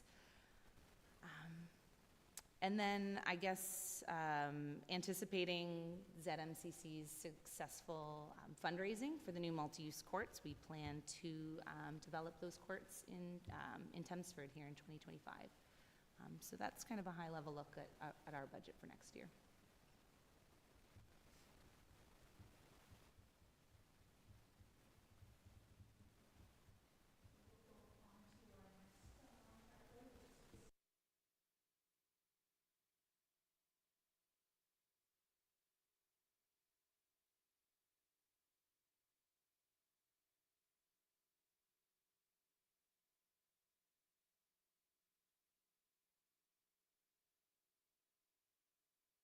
Sorry.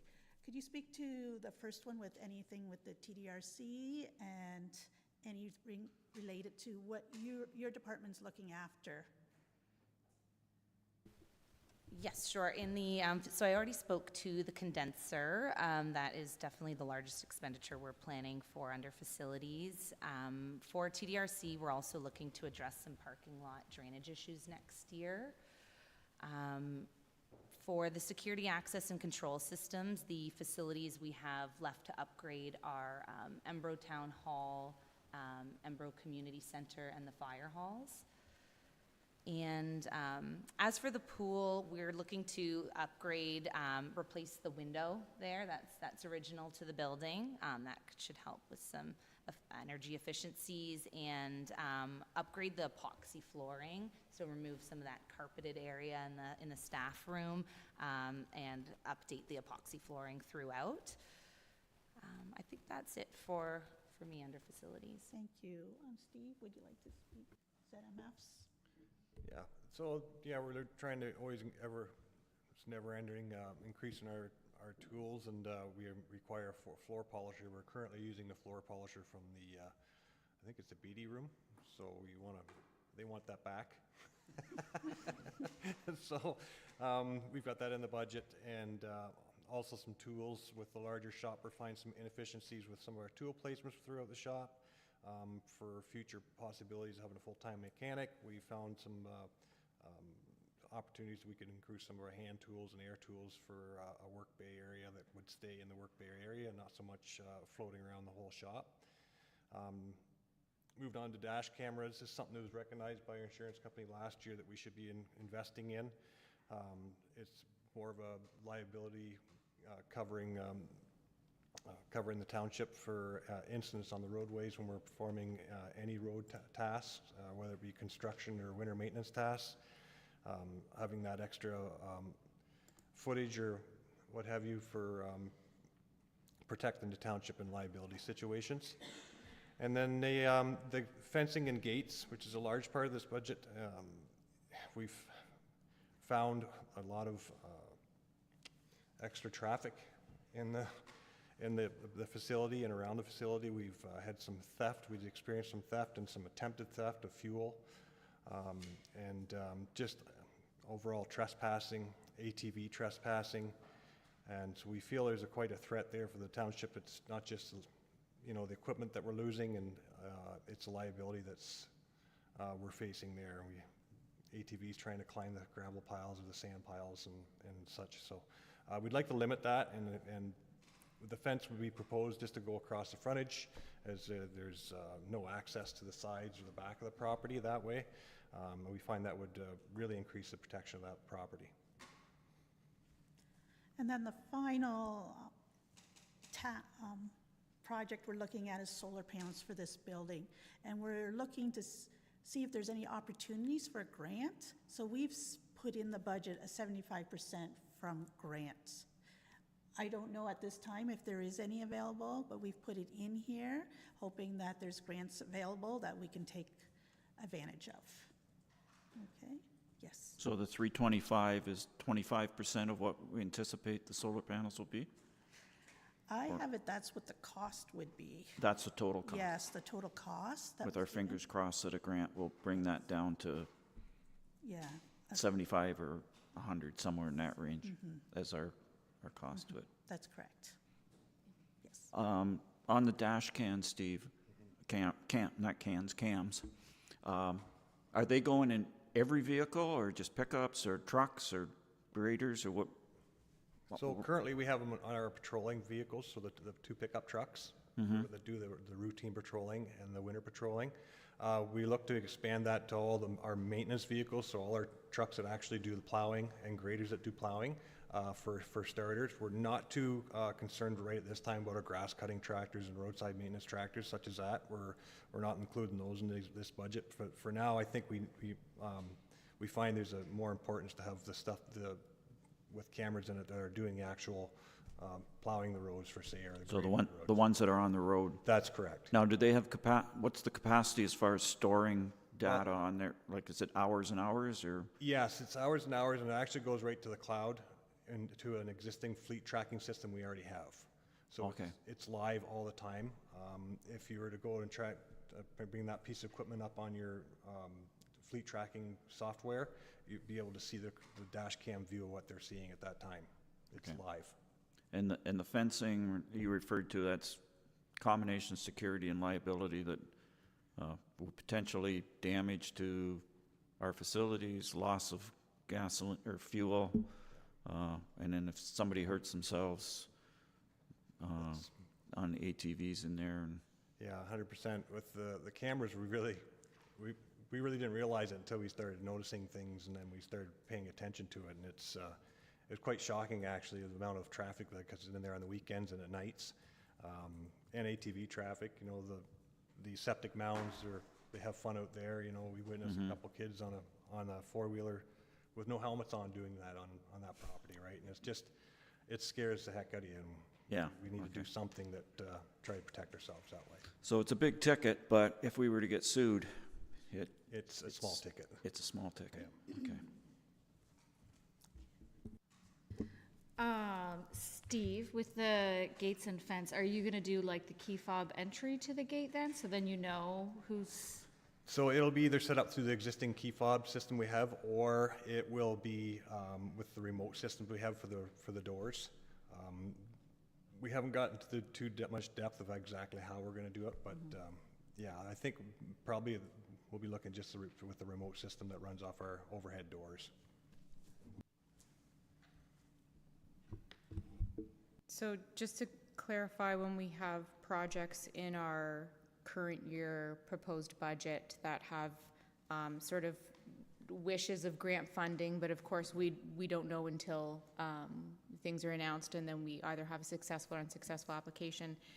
If there are no granting opportunities, or there are and we're unsuccessful in achieving that, what will happen with this project? Would we have a report back from staff to give council options at that time in terms of whether we're proceeding and funding it through alternate sources, or would it automatically get just shifted to a different year? No, staff would bring back a report to council for asking for further direction. Back to the solar panels for this building. I think the reason that we didn't install them initially was that we wanted to run for a year and have a good idea of what the energy needs of this building were. So there will be a report coming to council after a year, so sometime this summer or early fall, about what's recommended as far as capital expenditure for solar panels. That's correct. So it's possible by the time we get that information that we may actually not be spending this money until the following year? That's correct. Also dependent on what grants are available. Okay. That's right, because we would want to take advantage of any grants that are available, but we also want to see what the usage of the high electricity will be over this winter. Right. And possibly a comparison of the cost of solar panel and continuing for the short term off the grid, if that is a more of a financially viable way to go. Correct. Okay. While we're on that path, one of the things you mentioned in the preamble was the installation of the two EV charging stations. Yeah. That was included in the 2024 budget, contingent on at least getting 60% of the grant to cover it. So what was the final bill to have those installed, and how much grant money did we get? We ended up spending $112,000 on those two charging stations, and the grant being received is $84,000. So a little over 70% is being covered by grant. And I looked at them briefly. There's a cost to charging on them? Yes. Like so the old ones were free, right? You just plugged in? That's correct. So These ones, there's a cost. Now, obviously, if it's our own vehicles, we're just taking money out of one pocket, putting it in the other. I'm sure technically that's covered, but if anybody from the general public wanted to pull in, there would be some revenue generated. That's correct. So we set up the rate for the public to use, and we did it based on the average, so I believe it's 36 cents. Yes, a minute, Okay.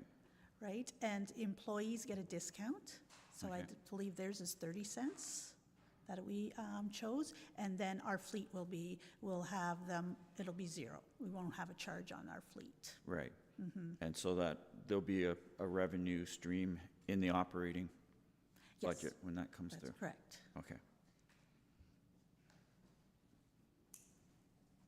Okay, we'll go on to the next page, which is transportation services. Steve? Yeah, so we're planning on through our equipment replacement program, our Unit 23 truck, 2015 tandem plow truck, is up for replacement next year. Costs of these trucks have shot up, of course, and they don't intend to stop shooting up with the new emissions requirements in 2026, is increasing the trucks' cost by an additional $30,000, so keep your eyes open for that in the future. That same next year requirement for emissions is also making a shortage of trucks now, as people are trying to buy more to avoid having to buy the more expensive trucks. So sourcing these new tandems is going to be a bit of a challenge. I'm heard. We also have a pickup truck that's up for replacement. It'll be, as we talked earlier, one of the foreman's trucks for a patrolling truck, and that existing truck will go down, and then the existing 2013 that was being used now will be sold off. Looking to purchase a guardrail mower for cutting around the guardrails, save a bit of staff time and do a better job as far as getting them all done in one fiscal year. Limb saw attachment that goes on one of the existing arms of the roadside mowers that does a nice little cleaner job of removing limbs on roadsides. Our current practice seems to cause a lot of friction with the public, how it looks for a while, so we're always looking at different ways of doing these type of jobs that have to be done, and most efficiently and best aesthetically as well. Bridge projects, we have got a couple lined up here, one on Road 92, looking to do some surface repairs, and then do waterproof and repave. There may be some guardrail work that needs to be done there. There's existing guardrail in there now. We'll just have to make sure it's to up to today's standards. We do have a joint project with Perth South up on Road 98 with a double culvert for the Lupton Kerr drain crossing. Those two large, I think they're 2.2 meter diameter culverts sitting side by side. We're looking to upgrade them, and they're getting in pretty tough shape. So we're looking, that's a joint project we're looking at with Perth South in 2025. And then the engineering costs will go along with those type of jobs, and then the biannual bridge inspection is due again in 2025, so we'll be getting that done as part of the mandate, OSIMs. Road construction projects, we're looking to do a 1 mile section of Road 74, the section known as Ponderosa Road. It's in very tough shape, and as per the road's need study, its condition rating, it shows that it's time for it to be resurfaced. So we'll be doing a pulverize and 2 lifts of asphalt on that section. Cobble Hills, we're doing a joint project with Thames Center for the top block. It's a little over 3 kilometers of road, so about 3.4 kilometers. Same with that, pulverize and pave 2 lifts. And then there's a joint project that's going to be performed by town of Ingersoll on Pemberton Street. Much the cost you see there is what our share is, and they'll be doing a full reconstruction of that street with services and everything from Pemberton, from the corner of the North Town line down to the railroad tracks, so which is our boundary. Annual surface treatment as part of our asphalt preservation program. We got $145,000 for doing a section of road there. We're looking at possibly doing a 2 blocks of Road 92 from County Road 6 over to the 33rd line. And yeah, I guess that's pretty much it. Question I just thought of, Stephen, that the section of the Ponderosa Road that you're doing is the one that runs by the Ponderosa Park? That's correct. And I believe that the speed limit on there is 60 or 70 kilometers? It's 60 kilometers, correct. Although nobody does 60 or 70 You are kilometers. also correct. So when you're redoing it, are you putting in some traffic control things that you may not in another to try to get people to do 60 or 70 instead of 90 or 100? We haven't looked at any of that just yet. We're looking to do some improvements for some erosion issues along the shoulders. But as far as any speed control, there's nothing really out there to do a rehabilitation like this to help with traffic calming. If we were requested through the traffic calming policy request, we could look at putting some signage up there, some flashing some electronic signs, right, something like that, which I would think be a little more beneficial than, like you wouldn't want to put speed bumps or something like that out there, right? So we haven't had any requests from the people that live along there as of yet, but by all means, if we did get some requests, it would be something that It's a tough area because everything that tells you driving down the road, it should be 80 kilometers, which means everybody drives 95. But because of, it's similar to the Happy Hills situation where the road on that stretch is 60 kilometers an hour because of the recreation area. So yeah, it's very similar to the, even through the towns that we're experiencing now, right? We got major roads sort of running through small villages like Ambro and Harrington, and getting people to slow down in those through areas it's tough. Right. And when you make them smoother, it's counterproductive doesn't work on the that. advantage of slowing people down, no. Yeah.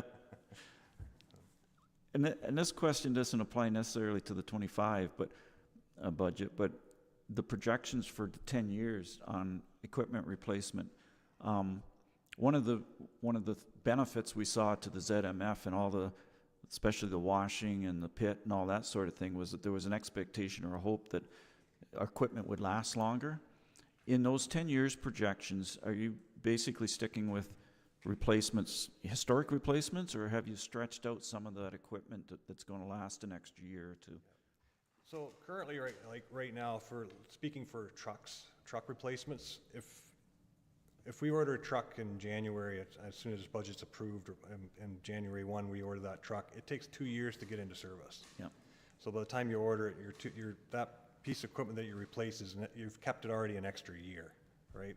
This is something that's come it showed its face since COVID because the supply isn't there, and we used to be able to get them within a year, and we're just not seeing that anymore. So, and it's made it tough in that transition and trying to catch up to those new realities of the delayed deliveries. And it's put extra costs on the township keeping that older piece of equipment around because you can incur costs with repairs and things like that, and tires and everything. So it's something we're trying to work through and trying to get into a better routine with. Road graders, like any piece of equipment, we assess the condition of them, whether they need replaced that following year or not. If their repair and service records have been good and we haven't had many issues with them, we look at the amount of hours that are on the machine and the condition that it's in, and if we feel we can stretch it out an extra year or 2 or 3, then we absolutely do that, and then it pushes everything out. When we put it in the budget for replacement, it's when we know that piece of equipment is going to be time to go. When it gets to that, like every year, it's almost like 10 years, like a living document. So sometimes we can just keep pushing it back, thinking, do we have to replace that next year, or can we push it back another year? So you've only had a year of the new facilities, so you get 2, 3, 4 years and see the impact that's having on your maintenance work. Yeah. You'll be able to adjust those figures for the mid-2030s Yeah, 100%. And I think it's really going to show up sooner on the trucks, the stuff that really see the salt and things like that. I think we're going to see it show a benefit in having that facility and being able to wash them more often and oil them and undercoat them more often. We're going to see the benefits much quicker on the trucks as a return as you do on a heavier piece of equipment that doesn't see that kind of corrosion environment. And you've probably, this is on the operational end, but you've probably already seen benefits of like putting on the alterations. It's a lot less labor, a lot less time involved in doing that than the old way. Yeah, 100%, and so much safer. With the overhead crane, one person can put everything on, the plow equipment on his grader or truck by himself effortlessly, right? And much quicker. So. Okay, thanks, Steve. Okay, and if we just continue on, so the final one is our annual debenture payments. And as we mentioned before, a portion of that will come from DCs for the ZMF building.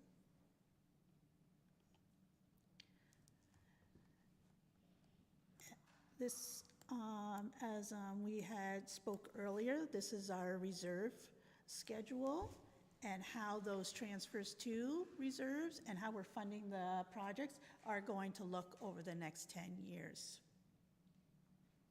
Okay? Yes. Sorry, just back to the debenture. Okay. For the three that are there, can you roughly outline the length of time that's left on those three? So the fire hall? Sorry, I don't know them off the top of my head. I can have that provided for you and send it. Yes, sorry. That's okay.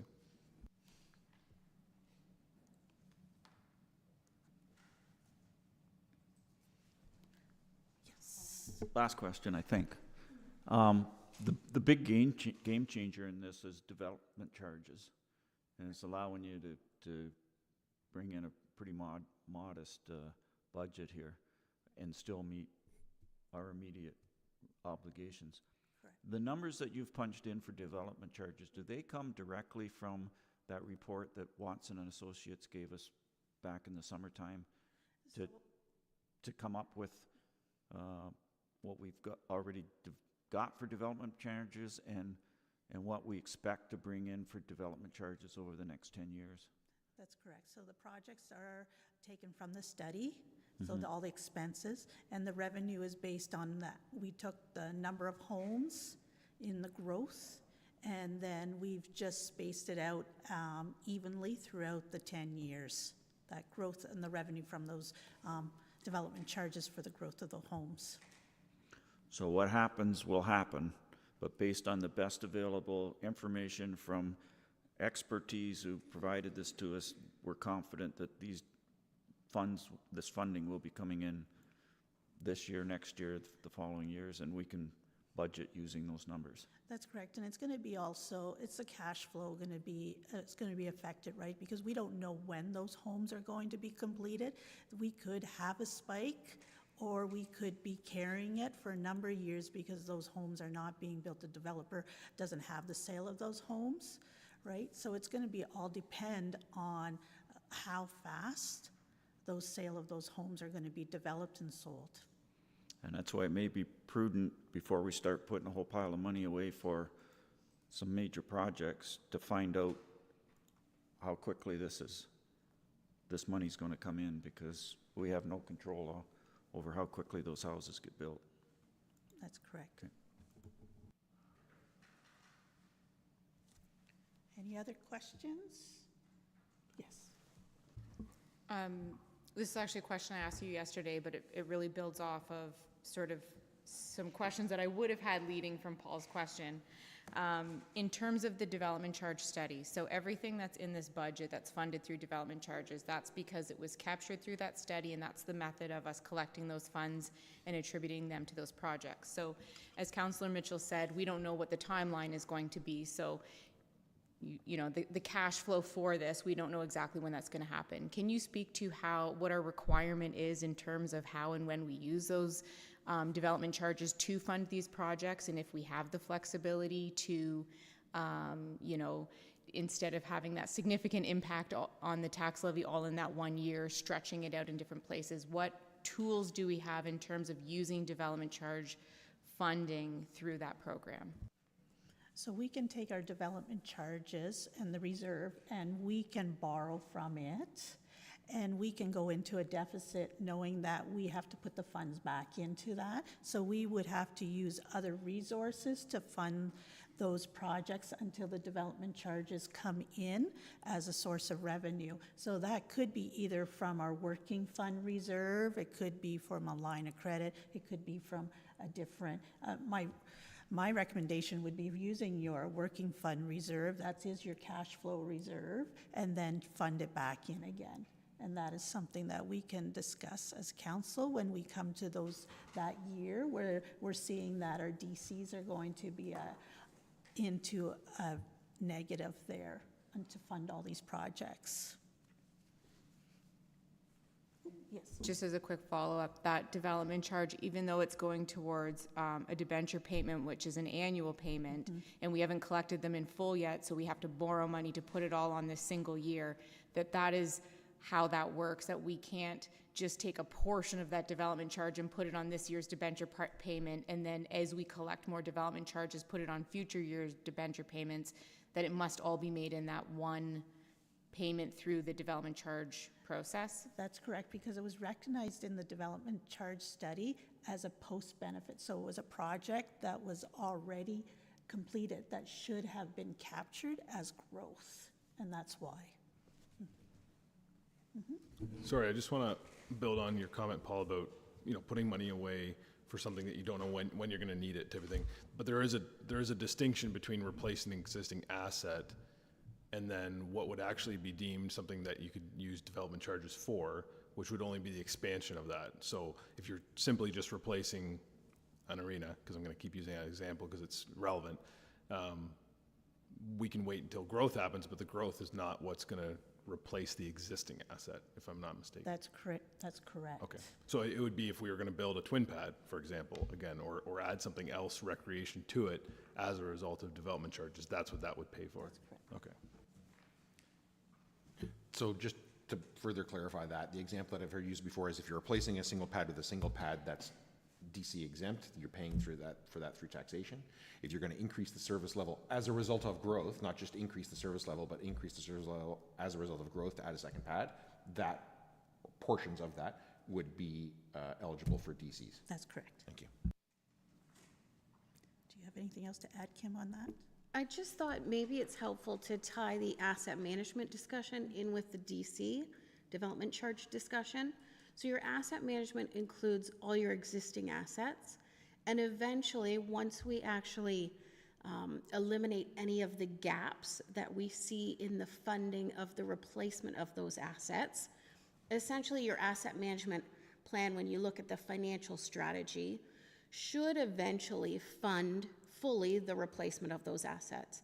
As we look at development charges, we're bringing new assets and new initiatives into the fold that will, once those assets are completed, they then transfer over into our asset management plan. We start to plan to finance the replacement, maintenance, life cycle charges of those assets. So they tie in together, but the DC component has to be kept completely separate from kind of our existing asset.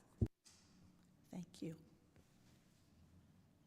Any other questions?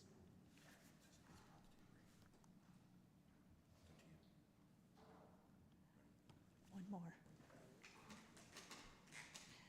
So the second part of the reserves, though, these reserves are scheduled for specific projects. So I just want to let you know that, so that they are to be used towards those specific areas, so your M&R aggregate, so that we're using that for our roads, okay?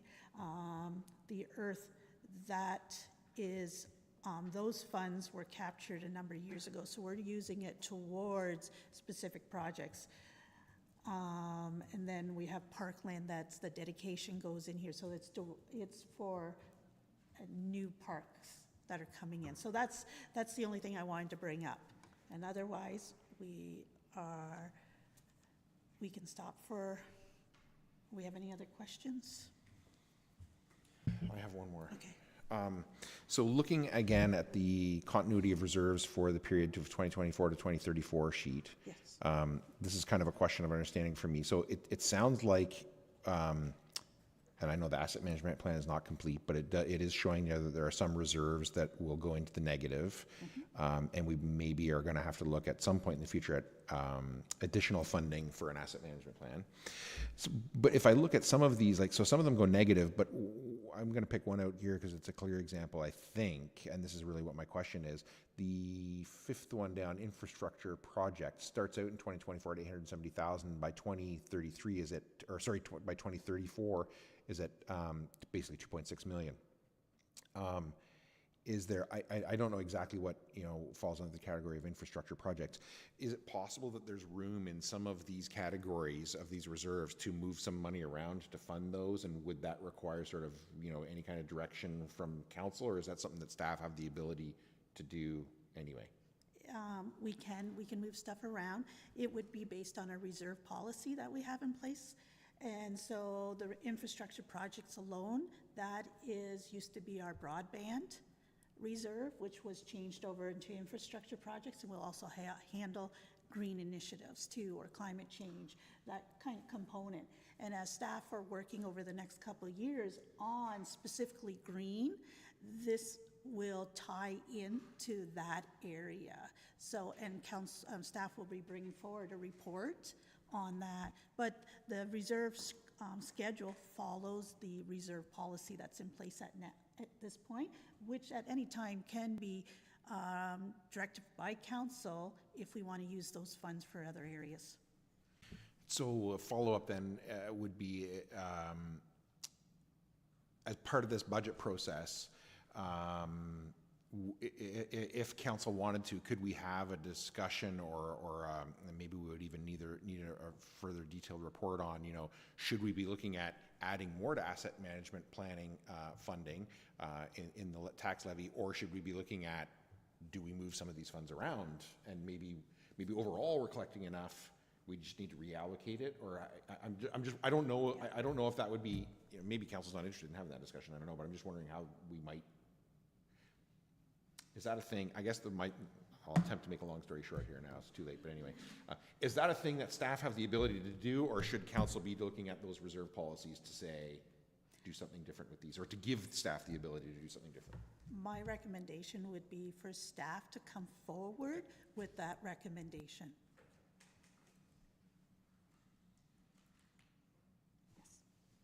So that's sort of like the discussion that we had yesterday when we were looking at that whole reserve chart, where there's individual line items that really fluctuate, but when you're looking at the reserve balances year over year at the end, that those fluctuations really smooth out. So the access to the funds, well specifically allocated for projects, the overall financial position of the municipality is not seeing those drastic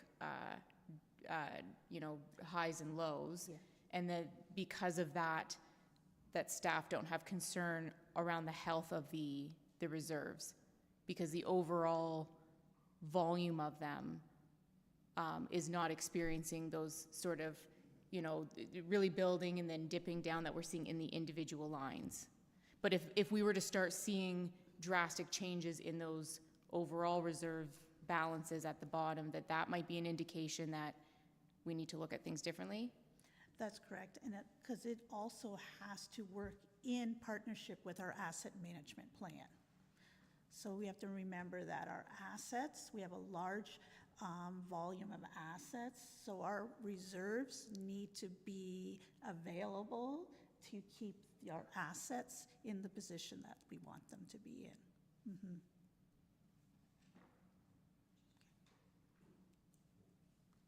Lunch? How long do you want to take? Half an hour? Back in here at 12:30? 28 minutes?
12:36, I call the meeting back to order, and we are just coming up to the end, I think, I'll leave that to the CAO, Director of Finance, of reviewing the 2025 draft capital budget. So I'll turn it back over to you to handle however you want to handle the rest of this presentation. Thank you. So you have your 10-year capital plan in front of you. If there's any other questions on any of the years for the 10-year capital plan, we'll be happy to answer those for you. Yes. One around 2028, it shows Embro Fire Hall expansion. So at this point, would that be a sort of along the lines we were talking about before? That would be a placeholder, given that we've given direction to look at other options for an Embro Fire Hall. So these funds would be available then to fund whatever option we choose, whether it was expansion or renovation or new or whatever. This one is particularly just from the DC studies, the development charges study. So that's what this is. If there's any other change or direction council would want to go in, then we would have to readdress that, because the DCs would not be applied to a different model. Okay, thank you. That was all I had. That, on the continuity of reserves, that's the same year that there's a big drop in facilities. Is that recognizing a spend on that, or what exactly is that you're marking? On page 22, in 2028, our reserve drops facilities into deficit.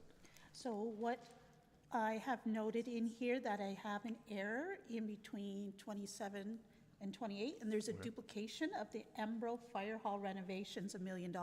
So actually, $1 million comes back into facilities because it was taken out twice. So we're never actually in deficit in facilities. Okay. So the next council meeting will have a correction to the capital budget, the 10-year.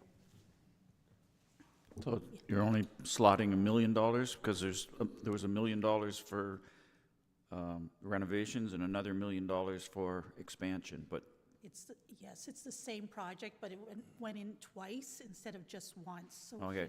Okay. So we just found $1 million. Yep. Okay, that's good. Any other questions for Diane or staff? All right.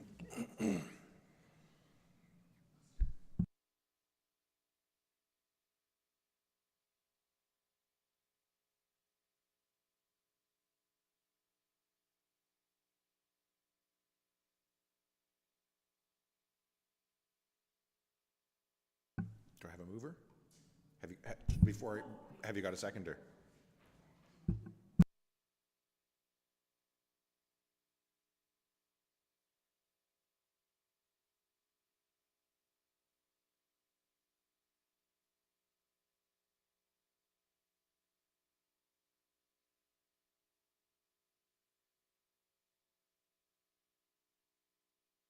Yes. Moved by Finch, seconded by Mitchell, that report 2024-125 from Director of Finance be received and filed for information purposes only. Is there any discussion? Councillor Mitchell. I can usually find something to quibble about, but I can't on this one, so no changes to put in or take out. I think it's a really good starting point. We'll add operating to it and find out where the numbers are. Deputy Mayor Grigg. And I just wanted to pull out from the early part of your presentation, the section with the community 70-30 grant stream, the new grant stream and the HST stream. Just a big thanks to staff for identifying and implementing that process, and for our community partners that engaged with it. I know things will get smoother as we move forward with this new change, but just to see those projects come forward as potential things we could fund at this stage of the year is going to be game-changing for us to be able to address these budgeting questions with the right timeline and the right tools so that we can make really informed decisions. So yeah, I'm in I'm really happy with what I'm seeing, but I just wanted to pull that part out. It kind of seems like a really small thing, and it's a very small budget implication, but I think the impact of having this grant program in terms of our relationship with our community groups and the ability for them to have successful interactions and for council to be responsible in their funding decisions, this is amazing, so thank you. Anyone else? Yeah, I think it's a great start to budget. I'm not sure that I'm not going to have some changes that I might bring forward at a later date, but in terms of the review today and file for information purposes at this point, I think it's a really good start to the budget. So, all those in favor? Opposed? That is carried. And then 9.4 Legislative Services, Report 2024-136 from the Corporate and Strategic Initiatives Coordinator regarding Kingwood Subdivision Street naming. Coordinator McLaughlin, is there anything you'd like to highlight for council before I ask them for questions? I'll leave it open for questions. Questions from council. Deputy Mayor Grigg. So just a, just a question around timeline. So this is to propose street names in compliance with our asset naming policy for streets that will be coming forward as part of the planning application from Kingwood. Because we haven't, I mean, I know that you're working with what the current submission is. Council hasn't formally received that. Is there potential that there could be changes to the road network as part of that planning process? And is there any concern in timeline with moving forward with this stage of assigning names to the streets prior to that formalizing? Or is it not of concern? No concerns at this point. These street names will be included on the draft plans. That was the reason the developer wanted to move forward with the approval of that right now, so that the plans can be shown with the street names, but then edits can always be made after that as well. Yep. Any other discussion? Councillor Mitchell. Comment that of the four names put forward, I think Cold Spring is an easy one. McLeod, I can't remember who that was in honor of, but the other. Is it somebody that used to be here, right? Yeah, okay. How quickly we forget. But the other two kind of seem vanilla to me, that there's got to be hundreds of Riverside drives, and it's good to recognize Veterans Drive, but I don't think it makes this development unique with those names. But if that's what Kingwood wants, I'm not going to make a big fuss over it, but.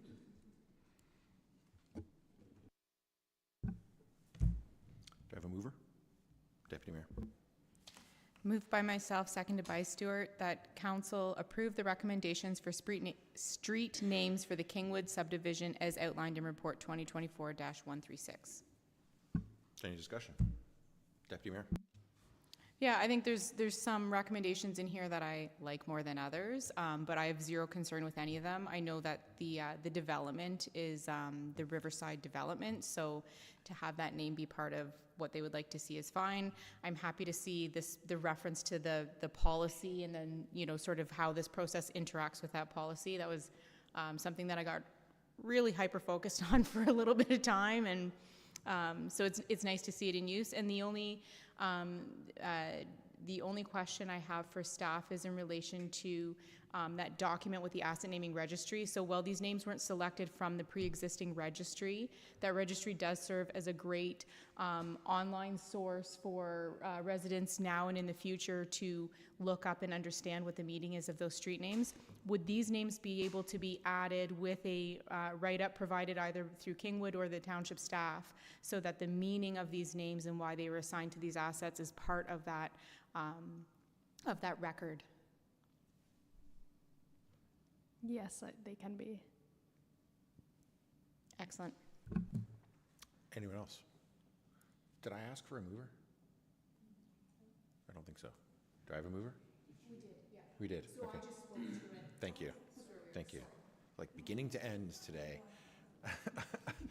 Any other discussion? All those in favor? Opposed? That is carried. 10, correspondence requiring direction. Any questions before I ask for a motion? Do I have a mover? Deputy Mayor Craig.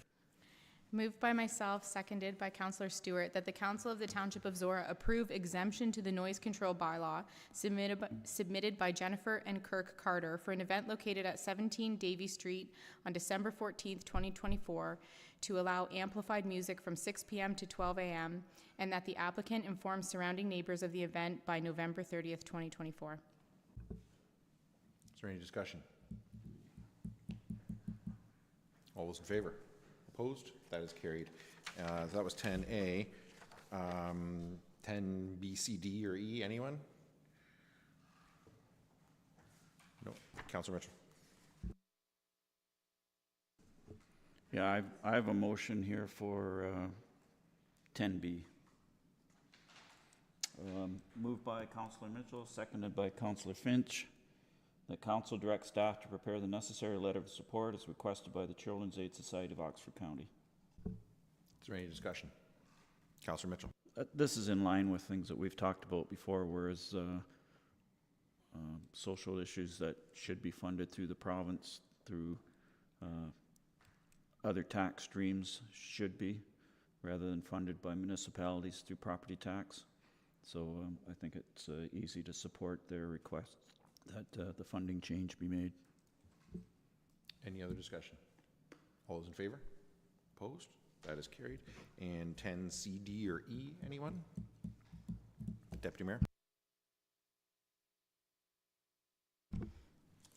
I have a motion for 10C, moved by myself, seconded by Councillor Stewart, whereas the Oxford County Library Board at its meeting on August 21st, 2024, adopted the recommendations contained in Report 2024-35 titled Ox on the Run Pilot Extension, which extended the Ox on the Run pilot for a third year through 2025. And whereas the Ox on the Run pilot serves the underserviced villages and community members of Zorra Township, therefore, the Council of the Township of Zorra provides support for the Oxford County Library Board and the Ox on the Run pilot extension. Is there any discussion? All those in favor? Opposed? That is carried. 10D or E, Deputy Mayor. Moved by myself, seconded by Councillor Stewart, that item 10D, correspondence from the Honourable Peter Bethlenfalvy. I practiced that 3 times before and had it smooth, and then choked on it in the meeting. Pardon? Yeah, I have. Regarding Ontario Municipal Partnership Fund, be received and filed for information purposes only. Any discussion? Councillor Mitchell. Bit of a good news that we're getting some more funding from the province. What kind of struck me was that one of the criteria was the amount of farmland that we have as a percentage of the municipality. And we talk about farmland and the importance of it, and this is a case where having farmland is to our benefit.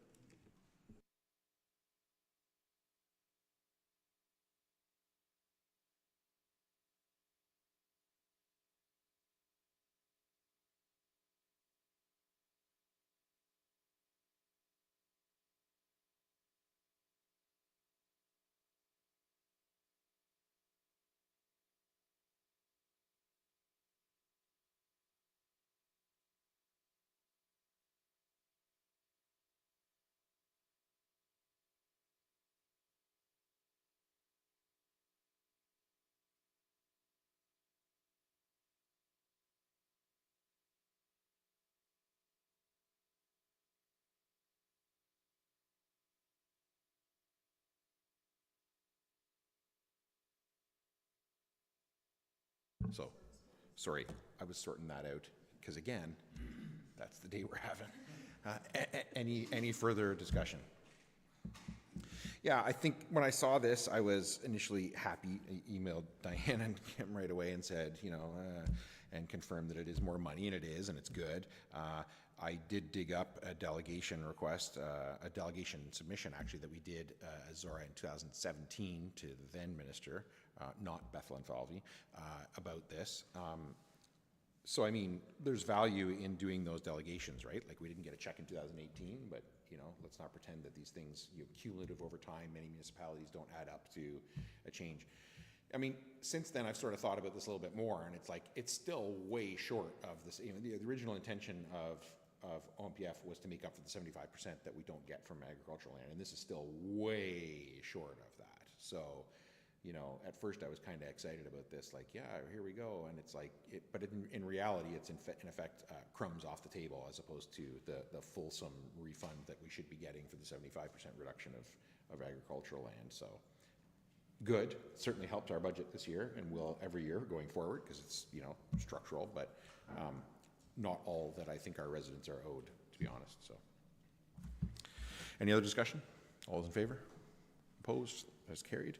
And 10E. Councillor Mitchell. I have a motion moved by Councillor Mitchell, seconded by Councillor Finch. The Township of Zorra Council approve the appointment of Tracy Litt as a community representative for the Oxford Joint Rural OPP Detachment Board for a 2-year period concluding on October the 10th, 2026. Any discussion? All those in favor? Opposed? That is carried. And boards and committees, no items. Information items. Anybody with a motion for 12A or B or both? Councillor Mitchell. I have a motion for 12A. Moved by Councillor Mitchell, seconded by Councillor Finch, that item 12A be received and filed for information purposes only. Any discussion? All those in favor? Opposed? That is carried. And 12B. Deputy Mayor Gregg. Moved by myself, seconded by Councillor Finch, that council receive information item 12B and direct staff to submit comment through the Environmental Registry of Ontario to capture the content of Resolution 26-10-24. Any discussion? Deputy Mayor Gregg. Just to provide a bit of clarification, this information item is requesting solicitation of feedback in relation to the energy plans and procurement process. So the resolution that I'm citing here is the resolution that was passed in relation to the report we had at our last meeting in relation to wind turbines in the process, where council articulated that they would not engage in the process until it allows for us to be better informed. Well, that correspondence was circulated to all the appropriate levels of government. I think that if this is their defined process where they're soliciting that exact feedback, that we should enter it through that formal process. If there's anything outside of the feedback that was determined by council through resolution that we would like to submit, we can do that as individuals. Also, so can members of the community through this process. But because we made that resolution and got to that important point, I just thought it was important for us to also then participate in their formal process as they are requesting that feedback. Any other discussion? Councillor Mitchell. Can you read the motion again, please? Just, I want to make sure no one. That council receive information item 12B and direct staff to submit comment through the Environmental Registry of Ontario to capture the content of Resolution 26-10-24. Okay, thank you. So sorry, just one more follow-up. The Environmental Registry of Ontario was the wording in the correspondence in relation to where they were accepting feedback for this specific program. And our feedback would be that we need more information, specifically an agricultural impact study ahead of the municipal support resolution as opposed to 18 months later.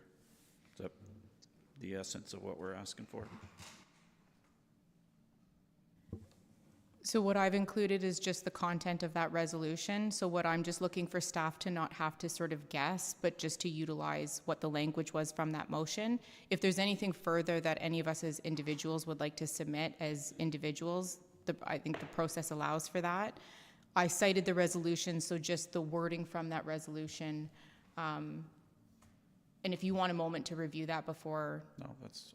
Okay. So I do want to clarify, though, that as individuals, as councillors, we can't submit something that conflicts with that.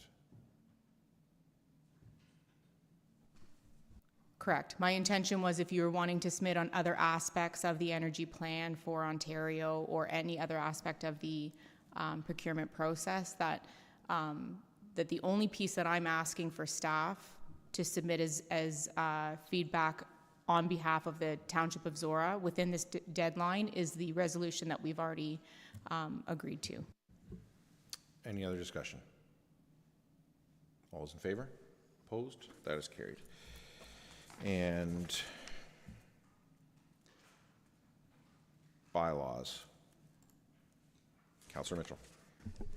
Moved by Councillor Mitchell, seconded by Councillor Finch, that bylaws 51-24, 52-24, 53-24, 54-24, 55-24, and 56-24 be taken as read a first, second, and third time, and finally passed, and further that the mayor and clerk are hereby authorized to sign the same and affix the corporate seal thereto. Is there any discussion?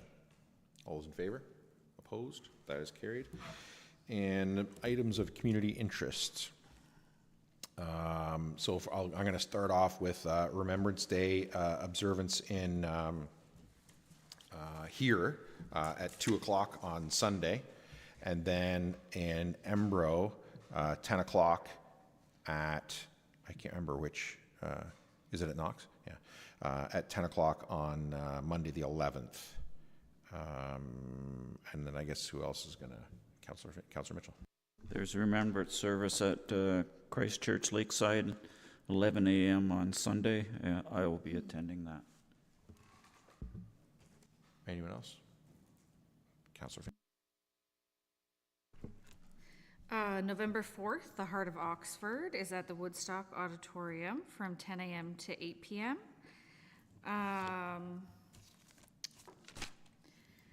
The Embro Fair is doing a pie crust making workshop at the Embro Legion on November 9th at 10 a.m. Embro Thistle Theatre presents the Ladies Foursome November 8th, 9th, 10th, 14th, 15th, and 16th. November 17th is the 5th annual Harrington Holiday Market, 11 to 4. November 16th is Embro Legion Wing Night from 5 to 9. November 30th is St. Andrew's Night Banquet, doors open at 6 p.m. November 30th also is the Embro and Egg Society presents the Santa Claus Parade at 6:30 p.m.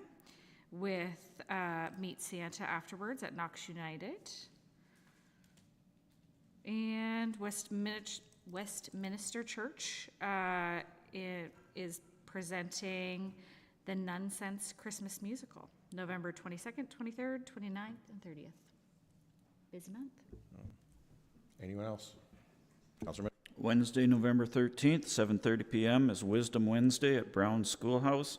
And the speaker is Barb Lindbergh talking about the life of honeybees. Anyone else? Councillor Finch. Sorry, I forgot to. The Zorra PA Day camps are open in Tempsford, $40 for November 15th. And Beachville PA Day is also doing a Christmas past for November 15th, 9 to 4 for the kids. Anyone else? Closed, nothing. Confirmatory. Councillor Mitchell. Moved by Councillor Mitchell, seconded by Councillor Finch, that bylaw 57-24 be a bylaw to confirm the proceedings of council held November 6, 2024, be read a first, second, and third time this November 6, 2024, and further that the mayor and clerk are hereby authorized to sign the same and affix the corporate seal thereto. Is there any discussion? All those in favor? Opposed? That is carried. And motion to adjourn? Moved by Councillor Mitchell, seconded by Councillor Finch, that this session of council be now adjourned and herewith closed at 1 p.m. And the next meeting of council be called for November 20th, 2024 at 6 p.m. Oh, we need to make, I think the next meeting is scheduled for 4 p.m., isn't it? On the 20th? Didn't we make that a special? Huh? Well, Kevin caught one. I just somewhere Marie Kesey is very proud of us right now. So at 4 p.m. in the council chambers at the Zorra Municipal Center. Is there any discussion? All those in favor? Opposed? That is carried. And